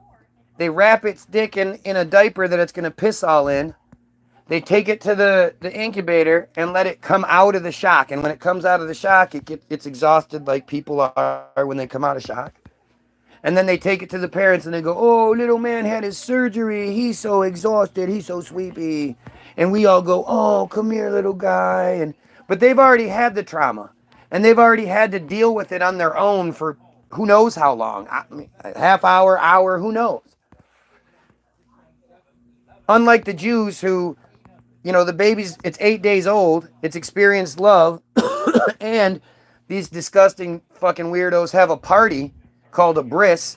The Brit Milah is performed in front of everybody. Everybody watches this moil mutilate and then molest their child. And the child again, they has the issue. But immediately there's all this love around the child, so it knows it didn't do anything wrong. There's nothing wrong. It's a necessary process, whatever, who knows. Maybe that's why the United States has the highest concentration of prison population, male prison population. Maybe that's why we have such a dick-obsessed society and rape-obsessed culture. Because within hours of being born, most men are mutilated and then left to deal with it on their own. How many of you would do that to your child in any other capacity? How many of you know that's what happens? I think most people don't know what happens, so they just assume it's something safe, necessary, appropriate, and it's not. It's awful. It's one of the worst things we do. If I can, I can't pick which thing. If I could get one thing to stop, I think if we could stop the Jewish control, then we easily stop the circumcision. So the Jewish control is the thing we need to stop. More than anything, the Jewish control is the thing we need to stop. Of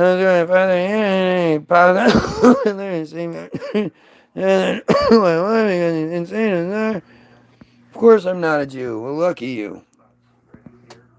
So you live in hovel. In a hovel, no. No, the butt.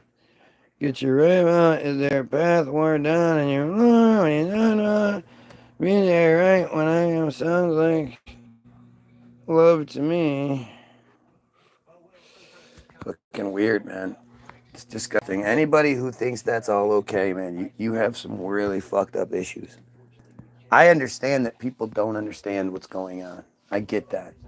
I get that people mistakenly think that it's just this necessary, safe medical procedure. But it's not. It's just more Jew lies. You think you do it because it's in the Bible, and it is because it's Jew bullshit. It's you marking yourself as Jew property. That's what we're doing. Abraham circumcised all of his slaves, all of his property, and they do that to us. Guys, wake up. We are unnecessarily mutilating our children. You guys have a big problem with it when it's the Muslims doing it to the little girls, right? And they're God's chosen people, right? They're the bad guys in the Bible. You know that, right?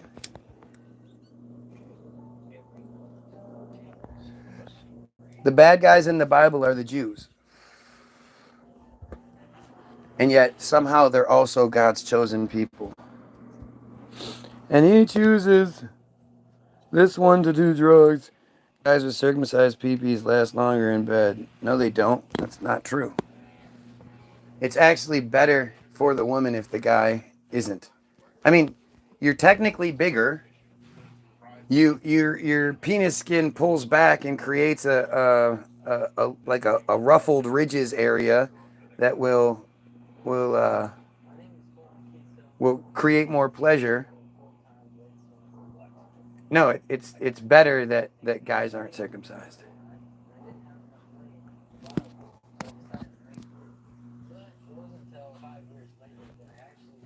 Yep, meth pipes. These are usually what meth pipes look like.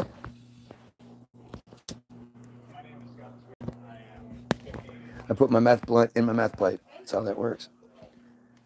It's funny how instead of just proving me wrong, people come and talk shit. I'll never stop acknowledging that. Instead of proving me wrong, you just come and talk weird shit. That I guess you're opposed. You oppose what I said. So all of you, Can you give her a little? Can you put some in there? all of you support. I don't know. All of you support mutilation of children. All of you support. All of you support sexual exploitation of children, and like it never surprises me. I mean, at the end of the day, my like mission statement is that we overthrow the Jews that control the narrative, cut Israel off of the American teat, and use that money to fund and you know, to fund pedophile hunter programs and whatnot. At least at first, because I can't imagine $3.8 billion a year would be needed year after year after year. I would imagine we could then use that money to you know, fund other things after the initial setup was done.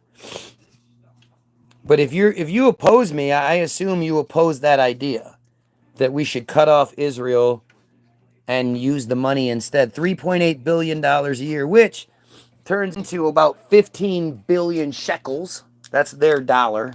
Shekel every year. Our dollar is worth $4 there. And we're not the only country that gives them money. No. Oh, But we give them we give them 15 billion of their money every year. First world country that gets money from a bunch of other places, does nothing to help anybody, and uses that to kill people. They just kill and kill and kill and kill and kill. Oh, this was for you. Ouch. Excuse me. How many of you had any vote, any say in how much money we give Israel? The last time the memorandum of understanding, I don't know how many of you know what a memorandum of understanding is, but it's official government documentation that's not like, I don't even know what you call it, but it's called a memorandum of understanding. They sign it every 10 years, and it decides how much money Israel is going to get for the next 10 years from the United States. The last one was officially signed in like 2016. And with that one came two concessions on Netanyahu's part. Those concessions being that Israel not ask for any more money until this money ran out, and that they had to use that money to buy weapons from us. They couldn't use that money to develop their own weapons. They had to use the money to buy weapons from us. I love you. I love you too. They had to use the money to buy weapons from us, so they could trick the American public into understanding that we're giving them weapons. We're not money to buy weapons from us. That stimulates our economy. It's such a stupid thought process. But that's what they did. But then in 2020, it was sort of re-signed.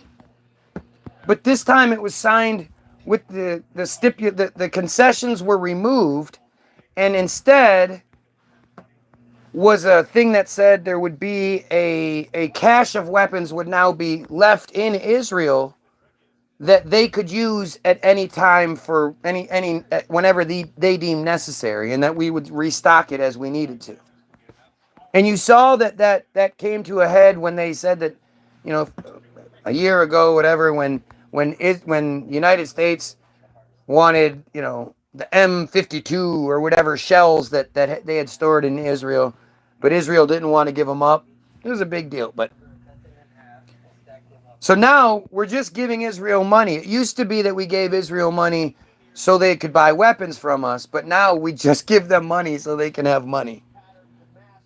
And you guys are okay. All you Trump supporters, all you America First supporters, all you there's no Jewish conspiracy supporters. Why do we give Israel money to murder people? I mean, if you think it's because they help, they don't help. And there are places like the slums, the Bollywood slums, where surprisingly there's like almost no crime, and these people are ingenious in how they do things. There's this one guy who figured out a way to turn Tide bottles and laundry soap bottles, break them down, and turn them into a leather material that he makes designer handbags out of. He employs like 50 people in the slum and helps out all these families, and he's one of the richest people, but they live in this tiny little place. It's crazy. But you think that kind of ingenuity, imagine if they were given $3.8 billion a year from the United States. You think they would be ingenious? You think they would do good things for the world? But that's not how that works. We just give Israel all this money so they can murder people. And look at all these people on here. I guess you all fucking support that, huh? The skin you remove has all the nerves, which makes you last longer in bed because you lose the sensation. No, that's not true. That's not true. How long you last is way more mental than it is physical. If you're a female, please don't talk. You just don't know what you're talking about. I don't care what strain I'm smoking. Go to St. Joe's and check yourself in. Yet another one. Teacher preaching a rabbi walking to a bar. The person that just told me that I need to go check into a hospital said, you are the one talking. You're the one talking. Yep. If you want to have a manic episode, watch this all day. The rabbi's going, give me yesterday, blah, blah, blah, dude is one, turns bottle and turns laundry bottle, laundry soap into submarine. There we go. You couldn't build your own submarine with anything. That's the thing. You couldn't do it. If I dropped you in the woods with a hammer and nails, how long do you think it would be before you could build me a cell phone network?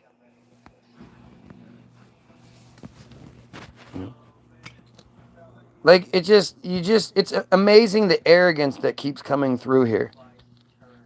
I'm much more comfortable saying we're being lied to, we don't know, we're not capable of. This is obviously the lack of evidence to prove it is evidence against.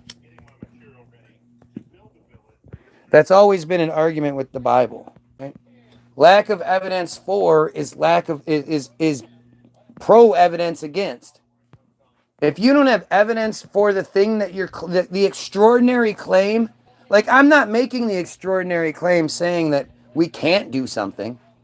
The extraordinary claim is that we can. And people just don't understand this. People all say shit like, "Oh yeah, prove there's no God." Like, how the fuck do you prove there's no God? Prove there's no leprechaun dancing around in my hand right now. I have faith that he's there. I can see him. How can you tell me? I have a relationship with the leprechaun in my hand. I have a relationship with him. I talk to him every night, and he talks to me. He answers my prayers. Prove that's not what's happening right now. I would have to prove to you that there was a leprechaun. That's how burden of proof works. And just like you never see anybody come in here and address what I'm talking about, or we keep getting these same dumb ass fucking trolls day after day. I'm the crazy one for questioning something. You're totally normal for watching me do it every day and then trying to bash me for it. That makes sense. He is pissed his dad circumcised him. Dude, get your weird fantasies out of here. Bro, been murdering those fingernails. Yep, murdering the fingernails. How do you like your dude's fingernails? Do you like your dude to have nice, clean fingernails? Does that matter then? If a guy's fingernails are clean, you're going to be like, okay, now I'm going to listen. Is that how that works? Anything but talk about what's being said, huh?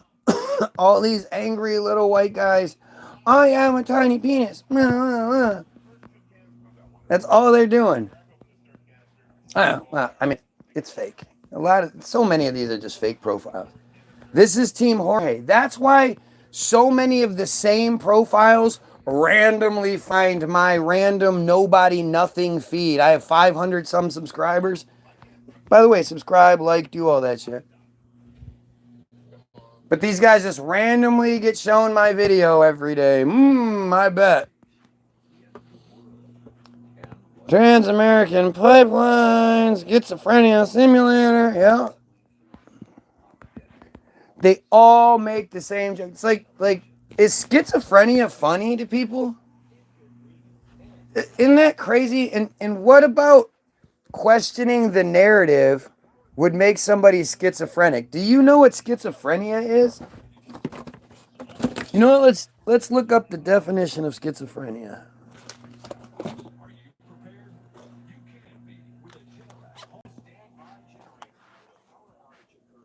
Schizophrenia.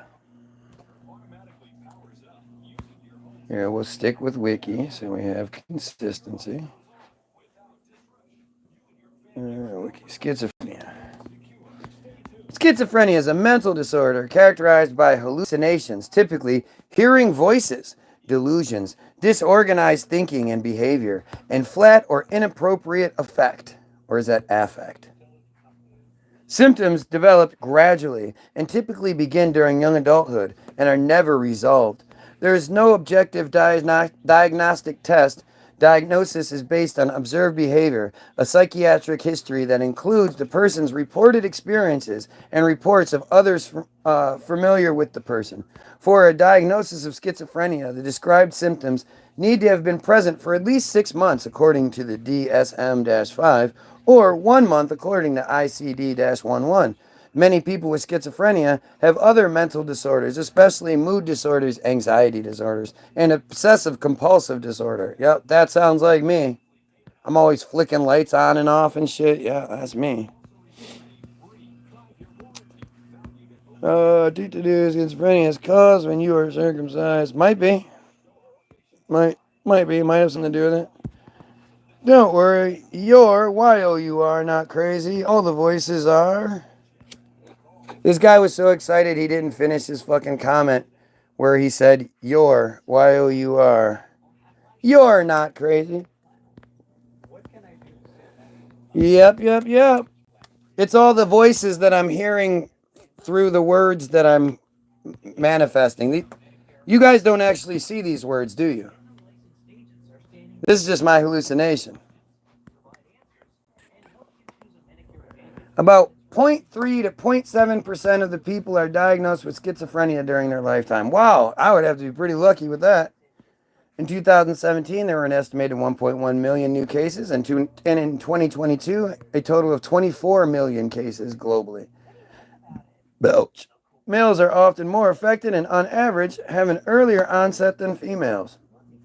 The causes of schizophrenia may include genetic and environmental factors. Genetic factors include a variety of common and rare genetic variants. Possible environmental factors include being raised in a city, childhood adversity, cannabis use during adolescence, infections, the age of a person's mother or father, the poor nutrition during pregnancy. Damn it, I got one of those. About half of those diagnosed with schizophrenia schizophrenia will have a significant improvement over a long term with no further relapse, and a small proportion of these will recover completely. The other half will have a lifelong impairment. People can recover from schizophrenia? I didn't know that. In severe cases, people may be admitted to hospitals. Social problems such as long-term unemployment, poverty, homelessness, exploitation, and victimization are commonly correlated with schizophrenia. Compared to the general population, people with schizophrenia have a higher suicide rate, about 5% overall, and more physical health problems, leading to an average decrease in life expectancy by 20 to 28 years. In 2015, an estimated 17,000 deaths were linked to schizophrenia. The mainstay of treatment is antipsychotic medication, including olazapine and risperidone, along with counseling, job training, and social rehabilitation. Up to a third of people do not respond to initial antipsychotics, in which cases clozapine is offered. In a network comparative meta-analysis of 15 antipsychotic drugs, clozapine was significantly more effective than all other drugs, although clozapine's heavy multimodal action may cause more significant side effects. In situations where doctors judge that there is a risk of harm of self to others, they may impose short involuntary hospitalization. Long-term hospitalization is used in a small number of people with severe schizophrenia in some countries where supportive services are limited or unavailable. Long-term hospitalization stays are more common. Oh man, that sounds like me. All those voices that I'm answering to, huh?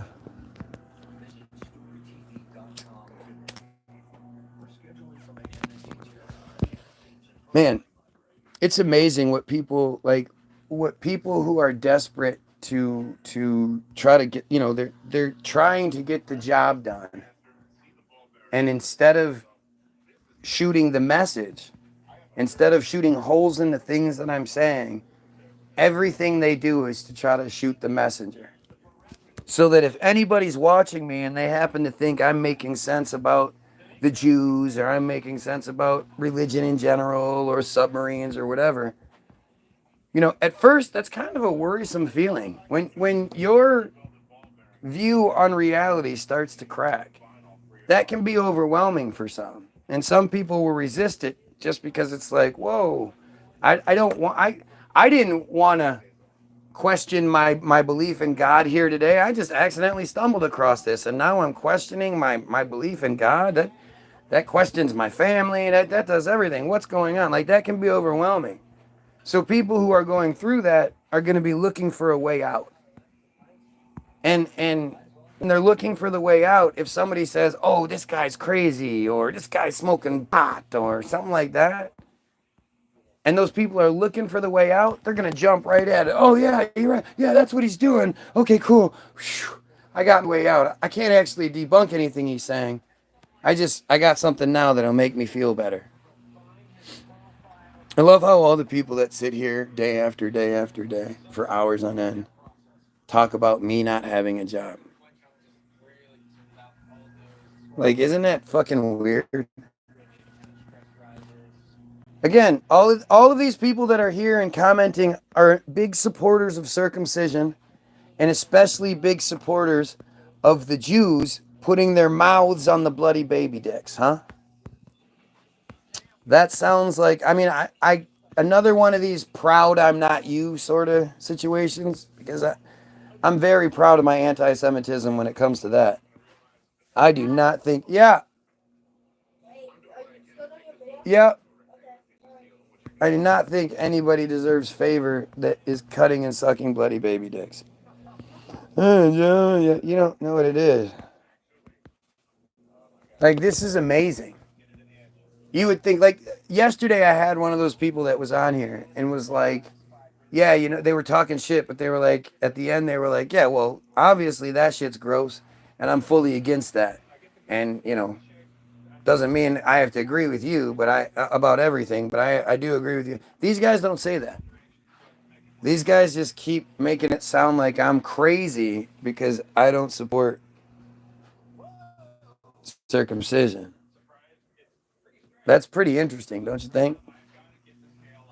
These people support the mutilation and sexual exploitation of babies, and they have a problem with what I'm doing. That's always interesting to me. I've always said it's the pedophiles that seem to have the biggest problem with me.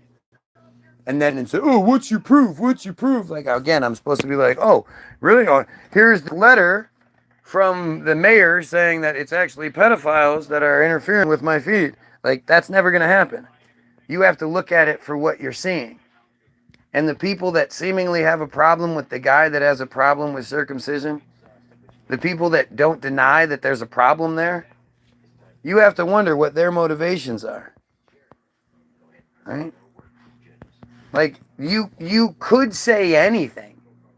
At this point, you could say anything, And this guy goes, you know what I'm going to say? I'm going to say, nope, sure don't. That's why I voted for Trump. Like that is some crazy shit. Don't know what that's supposed to mean. But Trump's the guy that said, is it wrong to be more attracted to your daughter than your wife? Trump's the guy that said he'd date his daughter if she wasn't his daughter. Trump's the guy that's been pictured with his daughter grinding up on him multiple times. Trump was best buddies with Epstein and then covered up his death. Like, you're just making the argument that you're probably a pedophile even more. The mental gymnastics is mind-boggling. Really? Again, so instead of saying anything along the lines of how you don't support this, you're not a pedophile, you hate pedophilia, you hate circumcision, anything like that, you literally type down. It's not like you're speaking and it's out of you type out the mental gymnastics. Yep, that's what it is. I'm crazy. All of these trolls, not one of them denies being a pedophile. Strange. Strange. Grass on the field, play ball. There you go. We have one admitted pedophile right there. If you were here, I'd punch you right in the fucking mouth. If you're an adult and you say that shit to me, I'm going to punch you in the mouth. I promise you. So this Tenacious Kilgore, who has acknowledged being a Jew and blah, blah, blah. This is a pedophile right here. An adult saying the grass on the field thing. That's fucking gross, man. That's 11, 12-year-olds in some cases. Yeah, I'd get beaten within 1 inch of your life. I'm sure I would. By the pedophile. We all know pedophiles are tough guys.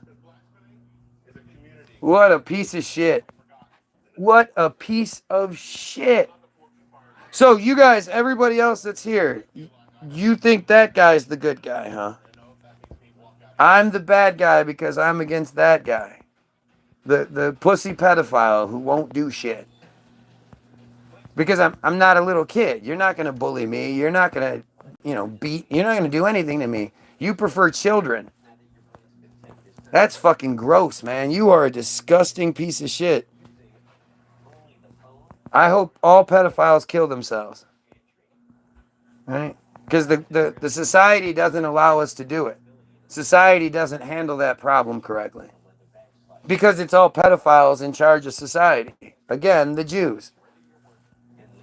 So until we overthrow the Jews that control our society and don't, all the people, they say the same thing. Everybody you talk to, if you ask them, what should we do with pedophiles? Nobody says, well, you should probably put them in jail for like a year or two and then get them some counseling and then pray. Make sure you pray. Like nobody. Everybody goes, oh, fucking kill them. So how come our society doesn't represent how we feel? I'm good at feeding trolls. Hey, man, if being called a pedophile is feeding you, then again, please keep going. Please keep saying anything but denying being a pedophile and see how well that works out. When I tell you guys it's pedophiles that have the biggest problem with me, the pedophile trolls, man, the pedophile Jew trolls, they come out of the woodwork. But do they control the weather? Who? The Jews? Fuck yeah. I mean, in 59, the government, along with Disney, put out a video called Eyes to Space. A 3-part video. One part was called Eyes to the Skies. And they talk about how in the near future, very near future, they'll have mini HARP stations all over the coast of the country, the East Coast, West Coast, whatever. And along with air assaults from planes, they'll be able to destroy hurricanes and essentially control the weather. They made a movie about it in 59, and it wasn't like an entertainment movie. It was like a, this is what your government is doing movie. This is one of those braggadocious movies. So either they figured it out and were like, okay, well, we don't need to do it anymore. They couldn't figure it out, which I doubt because they wouldn't have made the video about it. or they figure it out and they just use it and don't tell us.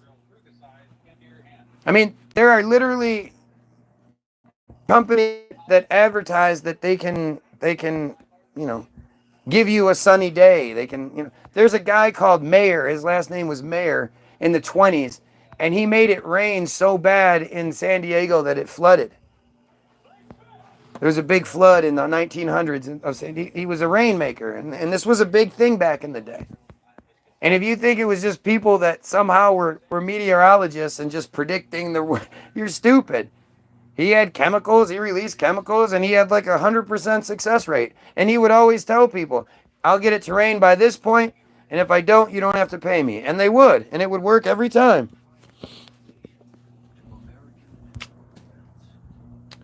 Now who's a victim? I'm not a victim. You guys will never victimize me. I'm just, again, that's the next comment that you've made. One of the trolls who keeps saying anything but denying being a pedophile. The American Crow profile is also a pedophile, apparently. Interesting how these pedophiles love to prove it. They're too stupid not to. Anyway, as I always say, go get your free download. www.the-bilderberg, group.com. The link will be in the description. Don't forget to like, sub, and share with people. Tell people to come look at this crazy guy who's not afraid to talk about the Jews. Come tell him what he's wrong about. And other than that, children fight less. Dude, you are a sick fucking motherfucker. Even if you think that's a funny joke, that's enough for me. I guarantee you'd never come by and get your ass beat for that. But like, that's the only thing that really, like, if that affects me in any way. If you're one of those people and you start mouthing off in front of me, that's going to be the thing that pushes that line. Otherwise, I don't really care what people say. But I just really enjoy hurting those people. And I really enjoy outing those people. And really, if anybody can find any more about these two guys, let me know. Like, let's out these pedophiles. They're here. They're proud of it. I wish they would come out proudly and make videos and show who they are so we could find out who they are and we could take care of it. That would be great. But they won't. And really, the best thing they could do is do it for us, because you know how society is. But as always, go get your free download. And pedophiles, kill yourself.